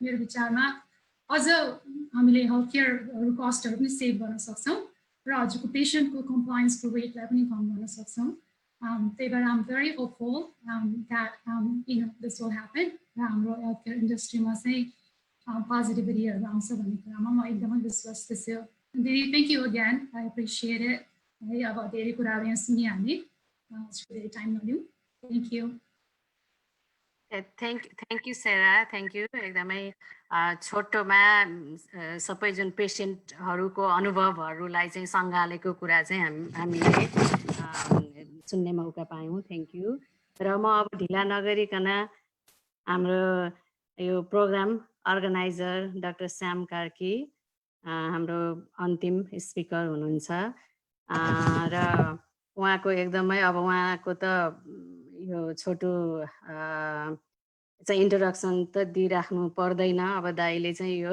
प्रोग्राम धेरै अगाडिदेखि चलाइराख्नु भएको छ तैपनि मैले 2 लाइनमा चाहिँ भन्दैछु डाक्टर श्याम कार्की यो प्रोग्रामको अर्गनाइजर हुनुहुन्छ र उहाँ फार्मासिस्ट पनि हो करेन्टली उहाँ चाहिँ साउथ एसियन फर बाइडेनको क्याम्पेनरको रूपमा काम गरिराख्नु भएको छ उहाँ national director for Nepal and भुटानको मेम्बर हुनुहुन्छ उहाँ Maryland democratic party AAPI caucus leadership काउन्सिलको चेयर पनि हुनुहुन्छ अनि डाक्टर श्याम कार्की सर्वप्रथम त फेरि पनि यहाँलाई धेरै धन्यवाद हाम्रो यो मेडिकल जुन प्यानललाई चाहिँ एउटा प्लेटफर्म दिनुभयो र चाहिँ हामीले एउटा यो भोट दिँदाखेरि चाहिँ मेडिकल चाहिँ कति इम्पोर्टेन्ट हो हामीले चाहिँ के कुराहरूमा चाहिँ विचार गर्नुपर्छ भन्ने कुरा चाहिँ हामीले अलिकति यहाँ चाहिँ छलफल गर्ने चाहिँ मौका यहाँले प्रदान गर्नुभयो र श्याम दाई चाहिँ भ्याक्सिनको बारेमा यहाँले धेरै स्टडी रिसर्च चाहिँ गरिराख्नु भएको छ त्यो भएको हुनाले यहाँलाई हाम्रो एउटा क्वेसन चाहिँ के भने अब भ्याक्सिनका न्युजहरू हामीले धेरै सुनिरहेको छौँ यो इलेक्सनभन्दा अगाडि चाहिँ भ्याक्सिन निकालिँदैछ भनेर चाहिँ कुराहरू आइरहेको छ र यसको बारेमा अलिकति बताइदिनु न श्याम दाई कस्तो के अब यो यसको चाहिँ जुन क्वालिटी कस्तो हुन्छ के हुन्छ यो भ्याक्सिनको बारेमा अलिकति बताइदिनको लागि नमस्कार मन्जुजी अब हामी एउटा के गरौँ भनेदेखि हामीसँग टाइम 1 घन्टा टाइम सिधै पनि हाम्रो अरू टाइम पनि छ हामीले बुक गरेको र डाक्टर साहबसँग टाइम छ भनेदेखि 15 मिनट यसलाई अगाडि बढाएर म पनि सिधाउँछु एउटा छोटो क्वेसन उहाँलाई केही बोल्न पनि दिउँ कसैलाई डाक्टर साहबलाई कतै जान जरुरी छैन, इमर्जेन्सी छैन भने 15 मिनटलाई बढाउँ। डाक्टर साहबलाई ठिक हुन्छ डाक्टर साहब? र त्यति भन्दै म अब यो कोभिड बारे कुरा गर्छु है त। यो कोभिडमा चाहिँ म 2-4 कुरा के थप्छु भनेदेखि म चाहिँ के भने जब कोभिड सुरु भयो, कोभिड सुरु भएपछि त्यसको 6 महिनासम्म मैले चाहिँ कोभिडको बारे मैले चाहिँ एभ्री दिन 4 घण्टा 5 घण्टा पढेर रिसर्च गरेर म चाहिँ डिएनसी डेमोक्रेटिक नेसनल पार्टीको फेसबुकमा चाहिँ म पोस्ट गर्थेँ र आफ्नो पोस्ट गर्थेँ। त्यसले हुनाले मैले चाहिँ एभ्री डे मैले 4 देखि 5 घण्टा यसमा बिताएँ एक किसिमले है। अब त्यो कोभिडमा डिग्री दिने भए मैले डिग्री पाउँथेँ होला। अनि त्यसबारे चाहिँ धेरै चिज देखेँ। त्यसमा 2-4 कुरा चाहिँ म छोटो कुरामा चाहिँ के भन्छु भनेदेखि यो चाहिँ कोभिड किन आयो भनेदेखि कहिले पनि अमेरिकामा पहिला यस्तो हुँदैन थियो। पहिला के थियो भने जब 9/11 जब भयो नि, 9/11 भएपछि अमेरिकामा के भयो भनेदेखि फेरि यस्तो नहोस्, आयो भने के गर्ने भनेर एउटा चाहिँ डिजास्टर रिलिफ भनेर एउटा भिन्दै छुट्टै अङ्गै बनायो यसमा गभर्मेन्टमा। अनि त्यसको काम के थियो भनेदेखि के यस्तो भयो भनेदेखि के गर्ने भनेर हरेक अस्पतालमा के हुन्थ्यो भनेदेखि एउटा चाहिँ डिजास्टर ड्रिल भनेर अस्पतालमा ड्रिल गर्नु पर्थ्यो। जस्तो म छँदाखेरि चाहिँ एन्थ्राक्स आज चाहिँ फोन आउँथ्यो, आज चाहिँ टेरोरिस्टहरूले चाहिँ एन्थ्राक्स चाहिँ यहाँ फालिदियो, के गर्ने भनेपछि जम्मै मान्छे आउँथे। मैले चाहिँ एन्थ्राक्सको औषधि छिक्क पारेर जम्ला औषधि दिनु पर्थ्यो। त्यसरी डिल गरी चाहिँ सिधेपछि डिलिसिएपछि अनि एनालिसिस हुन्थ्यो, के पुग्यो के पुगेन भन्ने हुन्थ्यो। र त्यसले गर्दा के हुन्थ्यो भनेदेखि जहिले पनि डिजास्टर गयो भने रेडी हुन्थ्यो कन्ट्री।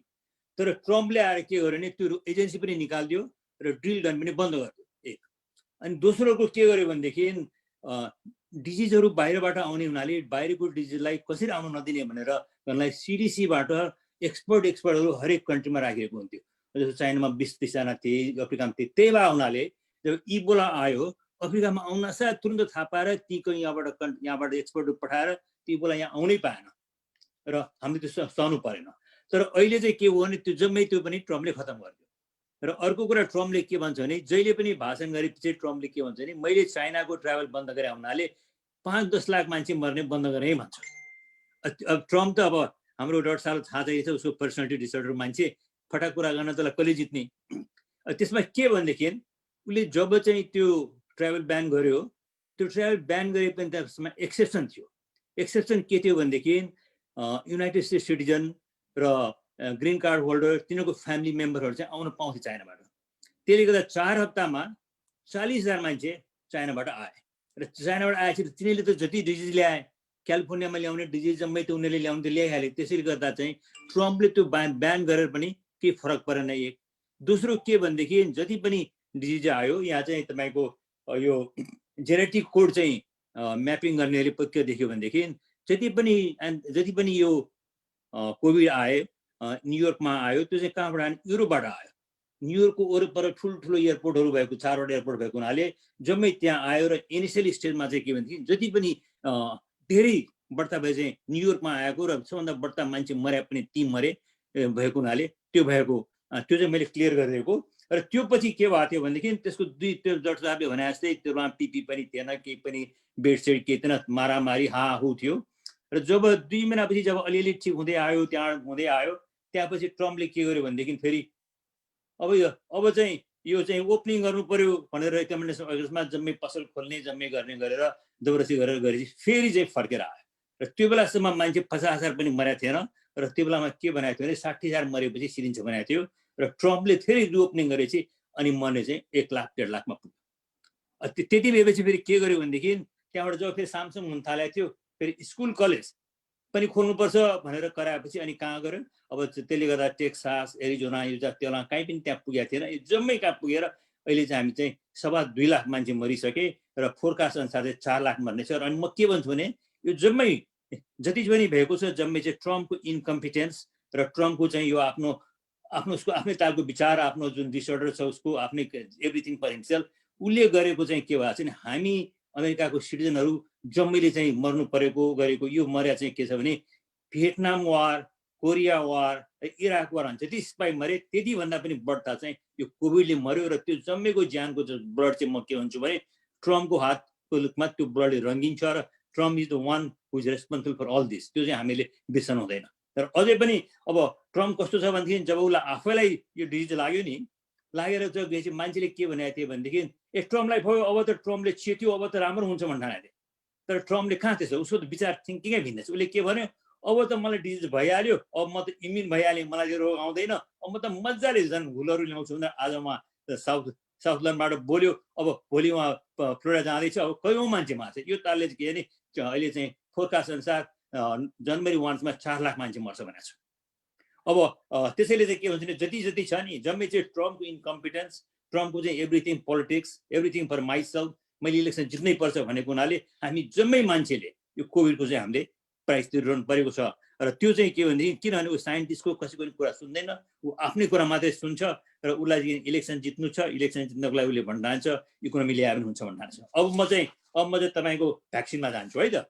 भ्याक्सिनमा चाहिँ के भनेदेखि मैले पहिला पनि के भनेदेखि यो फ्लूको भ्याक्सिन गर्दाखेरि जुन फ्लू भ्याक्सिन र फ्लूको प्रोफिल्याक्टिक एजेन्ट थियो त्यसको रिसर्चमा म चाहिँ जब रचेस्टरमा थिएँ म त्यसमा सँगै काम गरेको थिएँ र पेपर प्रेजेन्ट गर्दाखेरि मैले पनि छापेको थिएँ र त्यो अनुभव भावनाले पनि मलाई यो चाहिँ मन लाग्यो। र मेरो आफ्नै research company private research company पनि थियो र अनि हामी रिसर्च गर्थ्यौँ यो र अनि जेरो साइकियाट्रीमा डाक्टर उप्रेतीजीलाई इन्ट्रेस्ट लाग्ला अनि जेरो साइकियाट्रीमा हामी गर्थ्यौँ र मोस्ट अफ दि एन्टाइसाइकोटिकको स्टडी चाहिँ हामीहरू चाहिँ फेज 3 र फेज 4 मा हामीहरू गर्थ्यौँ।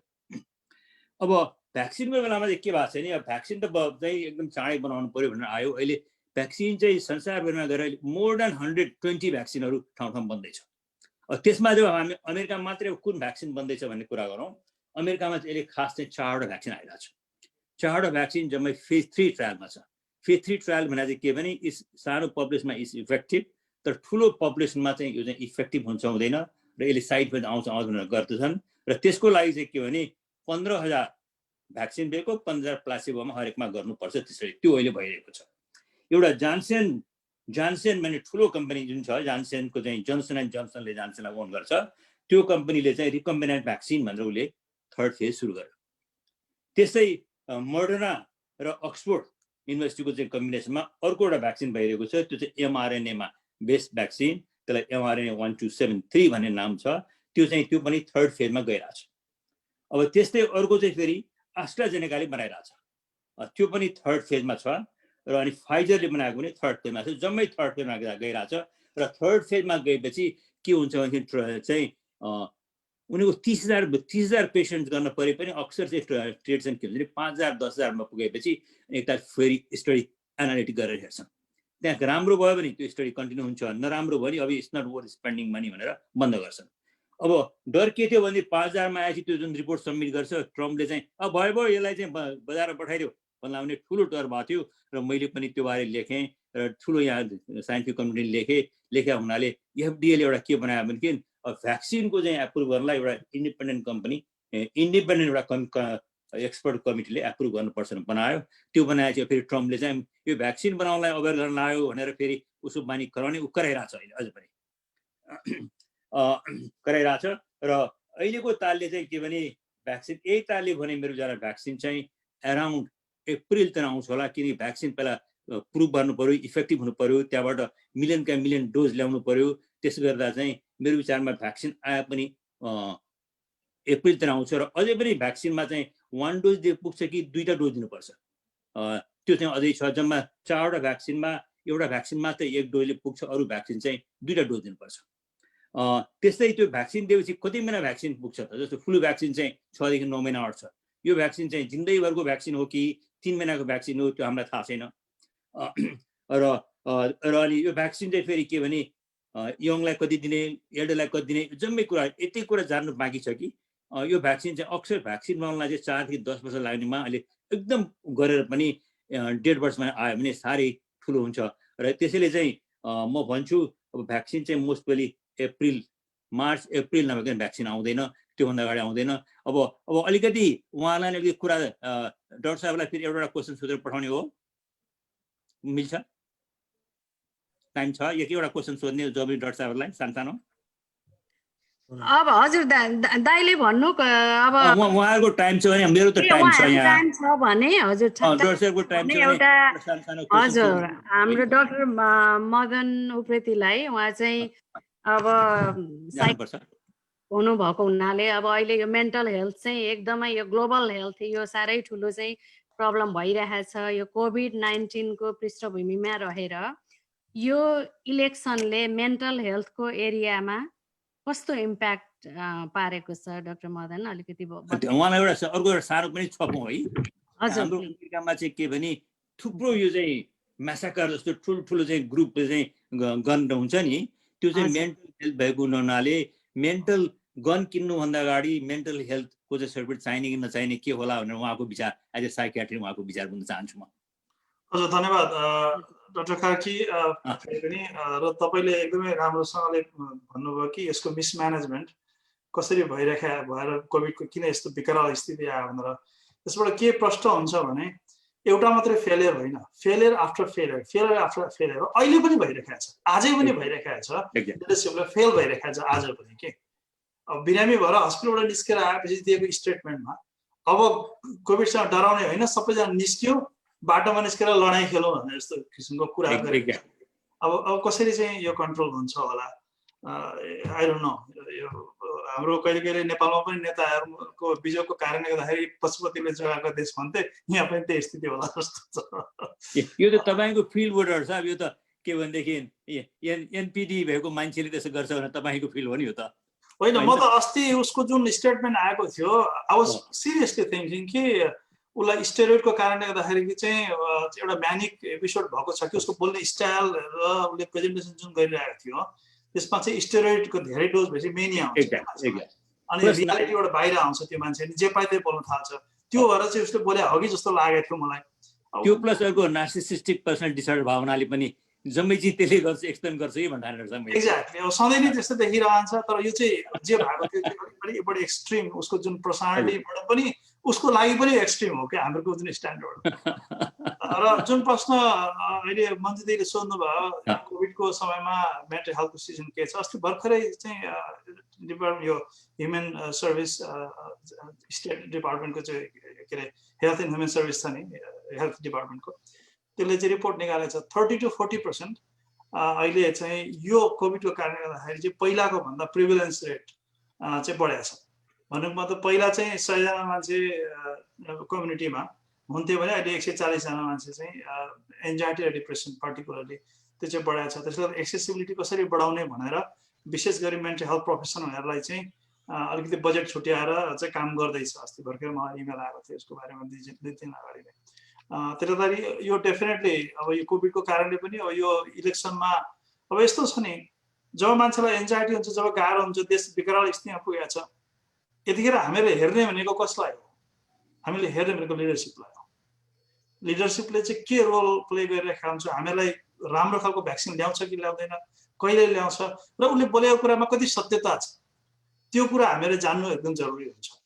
र जब हामी कन्फ्युज भएर बसिरहन्छौँ अनि सुन्दाखेरि दिक्क लाग्छ। हामी प्रोफेसनल मान्छे, हामी बुझेको मान्छे, हामी डिफिकल्ट पेसेन्टलाई ह्यान्डल गर्न सक्ने मान्छे त हामी स्ट्रेस हुन्छौँ भने जो मान्छेको प्रि एक्जिस्टिङ कन्डिसन पहिलेदेखि भइरहेको छ उनीहरूलाई धेरै गाह्रो हुन्छ। त्यो एउटा डेफिनेटली हो। अब यो इलेक्सनले कसरी इम्प्याक्ट पार्छ होला भन्ने कुरामा चाहिँ ओबामा केयरको जुन चाहिँ अघि डाक्टर सङ्गीता बस्नेतले धेरै डाइमेन्सनहरू देखाउनु भयो, त्यो एकपछि अर्को गर्दै ट्रम्पले डेफिनेटली त्यसलाई बन्द गर्दै लान्छ। जुन चाहिँ पहिला ओबामा केयरमा आएको कुरा थियो एक दुईवटा बन्द गरिसकेका छ। अब अहिले फेरि सुप्रिम कोर्टमा पनि अब मेजोरिटी उनीहरूको होला जस्तो छ। त्यो भयो भने अरू पनि बन्द हुने सम्भावना हुन्छ। त्यो भयो भने हेल्थको एक्सेसिबिलिटी सबैभन्दा धेरै चाहिँ जो मान्छे मेन्टल हेल्थबाट पीडित छ त्यो मान्छेलाई चाहिँ समस्या भएर जान्छ। कारण किनभने जो मान्छे मेन्टली डिस्टर्ब भइरहेको छ भने उसको इन्कम जेनेरेसन गर्न मिनिङफुल काममा पनि नलागेको हुनसक्छ होइन, उसको जब नहुन सक्छ, जसले गर्दाखेरि उसको इन्कम हुँदैन। इन्कम भनेपछि हेल्थ इन्सुरेन्स हुँदैन। हेल्थ इन्सुरेन्स नभएपछि डेफिनेटली उसको एक्सेसिबिलिटी घटेर जान्छ। त्यसले गर्दा समस्या आउँछ। म छोटकरीमा अब डाक्टर कार्कीको प्रश्नमा जान्छु। यो मास सुटिङहरू भएको बेला यस्तो बेलामा चाहिँ मेन्टल हेल्थको कस्तो खालको रिलेसनसिप छ? यो ठुलो डिबेटको कुरा हो। अब यो अहिले नै डिस्कसन गर्न सकिँदैन। तर म छोटकरीमा के भन्न चाहन्छु भने बडो अजीब नियम छ यहाँ। यहाँको नियम के छ भने मेन्टल हेल्थको रिलेटेड औषधि खानेमा एउटा ल चाहिँ छ। के छ भने मेन्टल हेल्थको इनभोलन्ट्री कोही मान्छेलाई हस्पिटलाइज गरेको छ, पुलिसले समातेर लगेर जबरजस्ती हस्पिटलाइज गरेको छ र भने त्यो मान्छेहरूलाई चाहिँ रजिस्टरमा यदि गएको छ भने त्यो मान्छेहरूलाई चाहिँ गन किन्न नदिने भनेको छ। फेलोनी चार्ज भएको त्यो मान्छेलाई नदिने भनेको छ। तर यसमा लुपहोल छ। लुपहोल के छ भने त्यो चाहिँ रेगुलर जुन स्टोरहरू हो, वालमार्ट भयो त्यस्तो खालको स्टोरबाट किन्दाखेरि चाहिँ हो। तर गन सो भन्ने हुन्छ अमेरिकामा। यो चाहिँ ट्रेडिसन पहिलेदेखि चलेको कुरा हो होइन। विशेष गरी मिडवेस्टतिर होइन, साउथतिर चाहिँ गाउँ गाउँमा हुन्छ। म विस्कन्सिनमा बसेको 4 वर्ष, म पनि जान्थेँ त्यो गन सोहरूमा। जाँदाखेरि त्यो हामीहरूको चाहिँ तरकारी बजार जस्तो पुरै लाइन लगाएर चाहिँ गन बेच्न राखेको हुन्छ। अनि त्यहाँ कुनै ब्याकग्राउन्ड चेक हुँदैन, केही हुँदैन। अनि त्यहाँ जाने बेसिक 1-2 कुरा सोध्छन्, अनि आइडी देखायो, अनि गन किनेर लग्यो। अनि तपाईँको चाहिँ बुलेट्स पनि जति मन लाग्यो त्यति झोलामा हालेर किनेर लान मिल्छ। अब त्योले गर्दाखेरि चाहिँ को मान्छे चाहिँ सिरियस मेन्टल इलनेस भएको हुन्छ। अब एउटा यो कुरा भनिराख्दाखेरि म के भन्न चाहन्छु भनेखेरि सबै मेन्टल हेल्थ डिजिज भएको मान्छेहरू चाहिँ भायोलेन्ट हुँदैनन्। भायोलेन्स र मेन्टल हेल्थ चाहिँ फेरि कोरिलेट चाहिँ गर्दैन। तर साइकोटिक डिसअर्डर जब छ, डेलुजनल भइरहेको छ। यसको मतलब के भने मलाई कोही मान्छेलाई मार्न आइरहेको छ, मैले केही गरिनँ भने त्यो मान्छेले मलाई मार्छ भनेर जसको दिमागमा कुरा खेलिरहन्छ भने त्यो मान्छेले त बन्दुक लिएर गएर अर्कोलाई चाहिँ आफ्नो प्रोटेक्सन गर्ने भयो नि त। त्यस्तो मान्छेहरू मेरो क्लिनिकमा आयो भने पनि मैले उसलाई सर्टिफाई गरेर गन किन्न चाहिँ नदेऊ है भनेर भन्न मिल्दैन। जबसम्म उसको चाहिँ इनभोलन्ट्री हस्पिटलाइज हुँदैन त्यसमा डेटाबेसमा जाँदै जाँदै त्यो मेकानिजम नै छैन। यो मेकानिजम डेभलप गराउन चाहिँ डेमोक्रेटहरूले धेरै कोसिस गरिरहेका छन्। तर रिपब्लिकनहरू चाहिँ फन्डेड छ एनआरएबाट। यो चाहिँ यो जुन छ नि राइफल एसोसिएसन छ, उनीहरूको चाहिँ ठुलो लबी छ। अनि त्यो लबिस्टहरूले चाहिँ पैसा दिन्छन् अब इलेक्सनको लागि, अथवा उनीहरू चाहिँ प्रचार प्रसार गरिदिन्छन् इलेक्सनमा। गर्दाखेरि यो गन कन्ट्रोल भनेको इट्स अ पोलिटिक्स। कति मान्छे मर्छन् भन्ने कुरासँग मतलब रहँदैन यसमा। यसमा कसको पक्षमा लाग्दाखेरि मैले इलेक्सन जित्छु कि हार्छु भन्ने कुरासँग मात्रै रिलेटेड भएकोले गर्दाखेरि चाहिँ हाम्रो यो विकराल स्थिति भएको र गन घरमा नहुँदाखेरि चाहिँ सेफ्टी हुँदैन भन्ने कुरा चाहिँ संसारमा युरोपमा खै कहीँ पनि घर घरमा गन छैन, सबै सेफ नै छ। हाम्रै यहाँ सबैभन्दा बढी चाहिँ गनको कारणले गर्दाखेरि मान्छे मर्नु परिरहेको छ। स्कुल जाँदाखेरि बच्चाहरू चाहिँ घर आउँछ नि आउँदैन चिन्ता गर्नु परिरहेको हुन्छ होइन। प्रत्येक साल सुनिरहन्छौँ हामीहरू चाहिँ गनको कारणले गर्दाखेरि चाहिँ मास सुटिङ भइरहेको र त्यो स्थिति छ। अब यो चाहिँ मेन्टल हेल्थसँग पनि रिलेटेड छ के यससम्म, इट्स अ मेजोरिटी पोलिटिक्स पनि हो र अब मेकानिजम नै त्यस्तै खालको बनाएको छ, लुपहोल्सहरू प्रशस्त बनाइदिएको छ। त्यो चाहिँ होला जस्तो लाग्छ मलाई छोटकरीमा भन्नु पर्दाखेरि। हस्, धन्यवाद। थ्याङ्क यू डाक्टर साहब।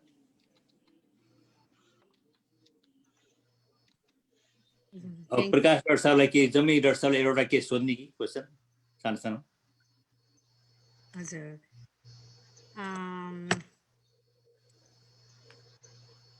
हजुर डाक्टर प्रकाश, हजुर डाक्टर प्रकाश, यो अब जुन यो पिपीको अभाव अझै पनि अब पहिला भन्दा त निकै नै राम्रो भएको छ, तर पनि अझै पनि अभाव हामीले चाहिँ सुनिरहेको छौँ। र अब टेक्सासमा यहाँले काम गर्नुभएको ठाउँमा पनि यो प्रकोप चाहिँ अझै पनि निकै नै छ।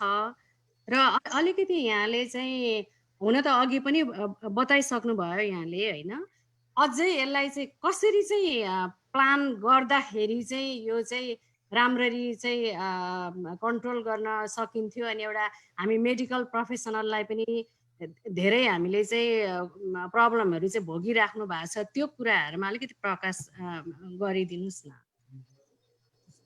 हस्, थ्याङ्क यू। यो एकदमै रिलेभेन्ट क्वेसन सोध्नु भएकोमा धन्यवाद। एउटा कुरा चाहिँ हामी सबैले बुझ्नु जरुरी के छ भन्दाखेरि यसको एन्ड पोइन्ट के हो त? अब यो कोभिड-19 को चाहिँ यो यसको एन्ड पोइन्ट भने के हो? र अब भोलि भ्याक्सिन आएपछि यसको भनौँ न यो भोलि कोभिड-19 हराएर जाने हो कि अथवा चाहिँ कुनै एउटा टाइम आएपछि चाहिँ यो संसारबाट कोभिड-19 पुरै हराएर जाने हो कि भन्ने जुन कुराहरू भइरहेछ। अब अहिले हामीले बिस्तारै कोभिडको बारेमा सिक्दै जाने क्रममा के बुझ्दै आइरहेछौँ भन्दाखेरि यो कोभिड-19 भनेको कतै पनि जानेवाला छैन होइन। यो चाहिँ हामीले सायद हामीले अबको हाम्रो आजीवन हामीले चाहिँ यसलाई भोग्नुपर्ने हुन्छ।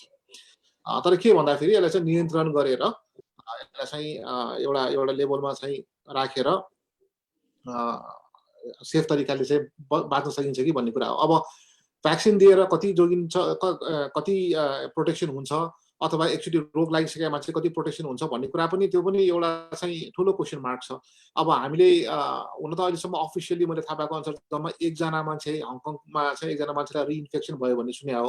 त्यो चाहिँ अफिसियली चाहिँ उनीहरूले PCR गरेर डिफ्रेन्ट स्ट्रेनको भाइरस चाहिँ पत्ता लगाएपछि रिइन्फेक्सन भयो भन्ने चाहिँ न्युजमा आयो। तर अनअफिसियली कतिवटा चाहिँ हाम्रो यो मेडिकल कम्युनिटीमा चाहिँ होइन मार्च अप्रिल मेतिर अगाडि सुरुको टाइमतिर चाहिँ जो इन्फेक्सन भएको थियो ती मान्छेहरू फेरि त्यस्तै खालको सिम्टम लिएर त्यस्तै खालका चाहिँ इन्फ्लामेटरी मार्करहरूदेखि लिएर अरू चाहिँ ल्याब्सहरू होइन चेस्ट एक्सरे फाइन्डिङ्सहरू चाहिँ त्यस्ता लिएर आइरहेछन् भन्ने कुरा चाहिँ यो हाम्रो मेडिकल सर्कलमा चाहिँ सर्कुलेट हुँदाखेरि यो चाहिँ कोभिड भने पनि कतै फ्लू जस्तै हुने पो हो कि होइन, एकचोटि चाहिँ लाग्दैमा अर्को साल नलाग्ला भन्ने भएन, एकचोटि भ्याक्सिन लाग्दैमा त्यसले कम्प्लिट प्रोटेक्सन दिन्छ भन्ने भएन। भन्दाखेरि त्यो माइन्ड सेटबाट चाहिँ हामीले अब चाहिँ सबै कुराको तयारी गर्नु पर्यो होइन। एउटा चाहे एज अ एउटा पब्लिक हामीले चाहिँ आफ्नो कुराहरू प्लान गर्दाखेरि होस्, अथवा एज अ हेल्थ केयर वर्करले, अथवा चाहिँ एज अ पोलिटिसियन, सबैजनाले चाहिँ प्लान गर्दाखेरि चाहिँ कोभिड-19 भने चाहिँ यो चाहिँ बसिरहने नै कुरा हो र यसलाई चाहिँ हामीले चाहिँ अबको चाहिँ जीवन उपरान्त सधैँ भोगिरहनु पर्छ भन्ने कुरालाई चाहिँ हामीले ध्यानमा दिनु पर्यो। अब कुनै बेलामा एक्चुअली HIV पनि एकदमै महामारीको रूपमा फैलिएको थियो होइन। अब अहिले आजको दिनमा चाहिँ नम्बर 1 प्रिभेन्टिभ मेजरहरू धेरै चाहिँ निक्लिसकेका थिए। त्यसको लागि रोग लागेको खण्डमा पनि त्यसलाई चाहिँ एकदमै कन्ट्रोल गरेर उपचार गरेर एउटा नर्मल लाइफ बिताउन सक्ने कन्डिसन चाहिँ बनिसकेको छ। त्यस्तै कोभिडको पनि होला सायद भोलि त्यसको लागि राम्रो उपचारहरू बन्यो भने चाहिँ भनौँ न अहिले अब सुरुको अवस्थाबाट अहिले हेर्दाखेरि नै हामीले धेरै मात्रामा चाहिँ यसबाट चाहिँ मृत्यु दरहरू घटाउन सफल भइसकेको छ। एउटा कुनै बिरामी टाइममा आयो भने हजुरले हेर्नुभयो होला, मेरो चाहिँ अस्ति रिसेन्टली म आफैले चाहिँ 99 इयर ओल्डको चाहिँ एकजना मान्छेलाई उपचार गरेर डिस्चार्ज गरेर पठाएँ होइन। भन्नाले पहिला जस्तो चाहिँ कुनै टाइममा कोभिड लाग्ने बित्तिकै मृत्यु हुन्छ कि भन्ने थियो, त्यसपछि चाहिँ होइन यो चाहिँ अरू मेडिकल कोमोर्बिडिटीहरू छ भने चाहिँ मृत्यु हुन्छ भन्ने थियो। अब हुँदा अहिले आएर साधारण मैले अब चाहिँ स्टेज 4 क्यान्सर भएको बिरामीदेखि लिएर एकदम एल्डरली मान्छेहरूलाई पनि उपचार गरेर पठाएको छ। यही क्रमले हामीले सिक्दै जाने क्रममा र चाहिँ उपचार गर्न चाहिँ उपचार विधिहरू नयाँ कुराहरू औषधिहरू पत्ता लाग्दै जाँदाखेरि सायद भोलि यो पनि एउटा फ्लू जस्तै साधारण 1-2वटा ट्याब्लेट औषधि खाएर निको हुने स्थितिमा पुर्याउन पनि सकिन्छ र भ्याक्सिनले त्यसमा चाहिँ फेरि कति चाहिँ इन्फेक्सन दर घटाउन सकिन्छ। ती सबै होला भन्ने चाहिँ आशा गरौँ होइन। तर त्यो भन्दै गर्दा फेरि अब अहिले पिपीहरू जुन पहिला समस्या थियो त्यति साह्रो समस्या चाहिँ अहिले छैन। अब मुख्य त्यतिखेर चाहिँ के थियो भन्दाखेरि यी पिपीहरू अब N95 मास्कदेखि लिएर धेरै चाहिँ मेडिकल उपकरणहरू चाहिँ सबै चाइनाबाट आउने रहेछ। त्यतिखेर चाहिँ अब चाइनामै एकदमै प्रकोप भएको भएर र अनि लकडाउनहरूले गर्दाखेरि एउटा चाहिँ जुन चाहिँ चेन जुन चाहिँ सप्लाई चेनै त्यो चाहिँ इन्टरप्ट भयो क्या, त्यसले गर्दाखेरि हो अहिले चाहिँ पिपीको चाहिँ धेरै जुन चाहिँ त्यो सर्टेजको चाहिँ धेरै कुरा चाहिँ हामीले सर्ट आउट गरिसकेका छौँ। तर हामीलाई चाहिँ यो महामारीबाट अब यो भनेको त अब 100औं वर्षमा एकचोटि हुने कुरा हो होइन। तर यसबाट चाहिँ हामीले के कुराहरू सिक्यौँ भन्दाखेरि भएको लिमिटेड रिसोर्सलाई कसरी चाहिँ अप्टिमाइज युटिलाइज गर्ने, चाहे त्यसलाई चाहिँ रियुज गरेर होस् होइन, भनेको एकचोटि लगाएको चाहिँ N95 होस्, अथवा चाहिँ यो सबै हुनुभन्दा अगाडि N95 मास्क भनेको के हुन्थ्यो भन्दाखेरि एकचोटि लगाएपछि फालिन्थ्यो कि एउटा बिरामीहरूलाई एउटा N95 मास्क हामीले लगाएर त्यो चाहिँ त्यो बिरामीको कोठाबाट बाहिर निस्केपछि फालिन्थ्यो।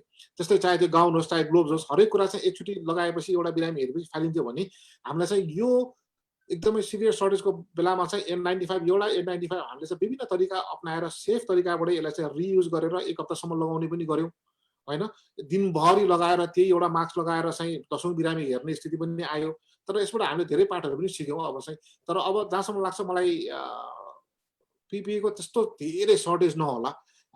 त्यो भन्दा पनि अब अहिले चाहिँ मुख्य समस्या भनेको चाहिँ अहिले धेरै बिरामीहरू आउँदाखेरि चाहिँ हस्पिटलको बेडै नहुने हो कि होइन, अथवा भेन्टिलेटरहरू नपुग्ने हो कि भने त्यो एउटा चाहिँ ट्रिटमेन्टको हिसाबले त्यो एउटा समस्या चाहिँ हुनसक्छ। अब त्यसको पनि विभिन्न तरिकाहरू अप्नाएर चाहिँ अब भनौँ न अब हस्पिटलमा चाहिँ बेडहरू नपुग्ने भएपछि अब इलेक्टिभ सर्जरीहरू क्यान्सल गर्ने, अरू खालको बिरामीहरूलाई अरू तरिकाबाट चाहिँ उपचार गर्ने विधिहरू अप्नाउने, ती यावत विधिहरू अप्नाएर हामीले चाहिँ कोभिडको बिरामीले चाहिँ म्यानेज गर्ने हामीले गरिरहेछौँ। तर चाहिँ अब पहिलाको जस्तो जुन सुरुमा हुँदाखेरि जस्तो खालको सर्टेजहरू जस्तो खालको च्यालेन्जेसहरू हामीले चाहिँ भोग्नु पर्यो त्यो सायद अब नहोला। Thank you. प्रकाश यहाँले चाहिँ अब यो कोभिड चाहिँ हाइली इन्फेक्सियस डिजिज हो, डराउनु पर्ने त छ, तर त्यसका साथसाथै हामीले प्रिभेन्टिभ मेजर अपनाउँदाखेरि चाहिँ योबाट त्यस्तो धेरै आत्तिनु पर्दैन भन्ने एकदमै इन्सपिरेसनल कुराहरू गर्नुभयो सारांशमा। धन्यवाद। र म डाक्टर बस्नेतजीलाई म एउटा क्वेसन सोधौँ? डाक्टर बस्नेतलाई। हजुर, उहाँ जानुभयो दाइ, अब लामो भयो, यसलाई छोटो गरौँ। छोटो गरिदिउँ है। उहाँलाई खालि के भन्न खोजेँ मैले, प्लान्ट प्यारेन्टहुड चाहिँ मा फन्डिङ नभयो भने टिनेज प्रेग्नेन्सी र अनवान्टेड प्रेग्नेन्सी बढ्छ, त्यो पनि पोरमा ट्रम्प हो भने त्यो हुन्छ, के भन्न ठान्नुहुन्छ भनेर मैले सोध्न खोजेको। डाक्टर गइसन बन्द भइहाल्यो अब है। डेफिनेटली अब यसको अलिकति भन्नुपर्छ, मैले पिचिङ गरिदिन सक्छु होइन। हो, के छ भने रिपब्लिकनहरूको एजेन्डामा चाहिँ जहिले पनि के आउँछ भने वुमन हेल्थलाई उनीहरूले चाहिँ दिस इज नट नेसेसरी, उनीहरू चाहिँ यो गर्नु हुँदैन र पर्टिकुलरली ट्याक्स पेयरको पैसा चाहिँ खर्च गर्नु हुँदैन प्लान्ट प्यारेन्टहुडमा, र फ्यामिली प्लानिङको जुन डिभाइसेसहरू छन् तिनीहरूमा पनि खर्च गर्नु हुँदैन भन्ने स्ट्रङ एडभोकेट छ। अब त्यसले गर्दाखेरि टिनेज प्रेग्नेन्सीलाई डेफिनेटली चाहिँ यसले चाहिँ प्रमोट गर्न सक्छ इन्डिरेक्टली, र त्यसले गर्दा समस्याहरू चाहिँ आउन सक्छ। Thank you. अब श्याम दाइ के ऱ्याप अप गर्ने कि हजुर? अब कसैको क्वेसन छैन, ऱ्याप अप गरौँ है। हजुर, सम्पूर्ण आज लाइभमा जोडिनु भएको सम्पूर्ण महानुभावहरू, दर्शकहरू तथा आजको वक्ताहरूलाई धेरै धेरै धन्यवाद। हाम्रो 5 जना वक्ताहरूले चाहिँ यो हेल्थ चाहिँ सबैभन्दा चाहिँ अब भनौँ न महत्त्वपूर्ण कुरा हो, र यो चुनावको समय भएकोले बाइडेन हेल्थ प्लान चाहिँ बेटर छ भन्ने कुरो हामीले बुझ्यौँ, र हाम्रो यो भोटलाई चाहिँ भोट दिँदाखेरि यस्ता कुराहरूमा चाहिँ विचार गरेर, किनभने हेल्थ चाहिँ सबैभन्दा ठुलो कुरो भएको हुनाले हेल्थ केयर प्लान चाहिँ कसको राम्रो छ भनेर हामीले चाहिँ विचार गरेर हामीले भोट दिउँ, र ट्रम्पको चाहिँ वास्तवमा यो प्लानै छैन। अघि डाक्टर सङ्गीताले पनि अब सबै डिटेलमा चाहिँ बताउनु भयो, हाम्रो डाक्टर प्रकाश, डाक्टर मदन उप्रेती, डाक्टर श्याम कार्की, सेरा, सबैकोबाट निचोडमा चाहिँ के आयो भन्दाखेरि हाम्रो हेल्थको लागि चाहिँ बाइडेन हेल्थ केयर प्लान चाहिँ राम्रो छ भनेर, र हामीले चाहिँ हाम्रो भोटको सदुपयोग गरौँ। फेरि पनि हामी अलिकति समयभन्दा थोरै अगाडि ढिलाइ गयौँ, यहाँहरूको चाहिँ एकदम धैर्यता साथ सुनिदिनु भयो, हेर्नुभयो, यसको लागि धन्यवाद। र यहाँ तरुणजीले पछाडिबाट धेरै हेल्प गरिराख्नु भएको छ, अनि अर्गनाइजर श्याम दाई लगायत यहाँका टिमहरू सबैलाई, र फेरि स्पिकरहरू सबैजनालाई धन्यवाद दिँदै your vote is your voice, अनि प्लिज टाइममा भोट गरौँ। अब यो अक्टोबरको 14 देखि चाहिँ यो फेयरफ्याक्स काउन्टीमा 5 वटा ठाउँमा चाहिँ यो भोटिङ बुथहरू पनि हुन्छ, सबै अन्ततिर पनि हुन्छ। हामीले यो चाहिँ समयमा भोट दिउँ, हामी अन्तिम दिनसम्म वेट नगरौँ भन्दै मेरो चाहिँ 2 शब्द यहाँ राख्छु। नमस्कार। श्याम दाइको केही छ कि? नमस्कार, मेरो केही छैन। सबैलाई धेरै धन्यवाद, डाक्टर साहबलाई धेरै धन्यवाद, सुन्न आउनेलाई धेरै धन्यवाद। तरुणजी, तपाईँ के थप्नुहुन्छ? तरुणजी? मैले पनि थप्नु केही छैन, सबैलाई यहाँहरूलाई धन्यवाद दिने हो। देवाङ शाहदेखि लिएर मदन उप्रेती, सङ्गीता बस्नेत, प्रकाश श्रेष्ठ, सारा हमाल अनि मन्जुजी कार्यक्रम चलाउनु भयो। एकदमै इन्ट्रेस्टिङ थियो, छोड्नै मन लागेको थिएन, तर समयले पनि अलिकति नेटवर्क काटेर यो विषयले तपाईँहरूको दैनिक रूपमा मान्छेहरूसँग जोडिने भन्ने, र अहिलेको अवस्थामा तपाईँहरू फ्रन्टलाइनर हो, तपाईँहरूले भनेको कुरा र तपाईँहरूले भोगेको कुरा चाहिँ धेरै नै महत्त्वपूर्ण हुन्छ। अब आजै मात्रै आयो ट्रम्पले अब म बसमा पनि जान्न, म बसै गर्दिनँ भन्न थालिसक्यो। How stupid it is. American जनता अहिले पब्लिकमा आउन सक्दैन। सबभन्दा बढी भनेको मान्छेले अर्को कम्पिटिटरसँग बसमा जित्ने हो, प्लानले जित्ने हो। यहाँले भन्नुभयो प्लानै छैन, र how better was Obama Biden टाइमको प्लान र अहिले आइसकेपछि ट्रम्प एडमिनिस्ट्रेसन आइसकेपछि कति खराब बन्दै गएको छ र हामी चाहिँ अर्को 4 वर्ष डिजर्भ गर्दैनौँ। हामी चाहिँ अमेरिका ग्रेट अगेन होइन काइन्ड अगेन बनाउने हो भनेर चाहिँ हामी लागिरहेका छौँ र यो अभियानमा नेपाली भुटानी फर बाइडेन अभियानमा जसरी लागिदिनु यहाँहरूलाई पनि लागिदिनु हुन र यो सन्देशलाई पुर्याइदिनु हुन हामी अनुरोध गर्छौँ र यो कार्यक्रममा उपस्थित भइदिनु भएकोमा एकदम धन्यवाद दिन चाहन्छु र कार्यक्रमलाई चाहिँ अन्त्य गरौँ। Thank you. मन्जुजीलाई धेरै धेरै धन्यवाद है। मन्जुजीले 4 हप्तादेखि यसमा लागेर कोसिस गरेर डाक्टर साहबहरू जम्लाई ल्याउनु भयो। तपाईँलाई धेरै धेरै धन्यवाद मन्जुजी। माई प्लेजर श्याम दाई, यसरी भएकोमा धन्यवाद यहाँलाई पनि। हजुर हस्, नमस्कार। हस्। धन्यवाद।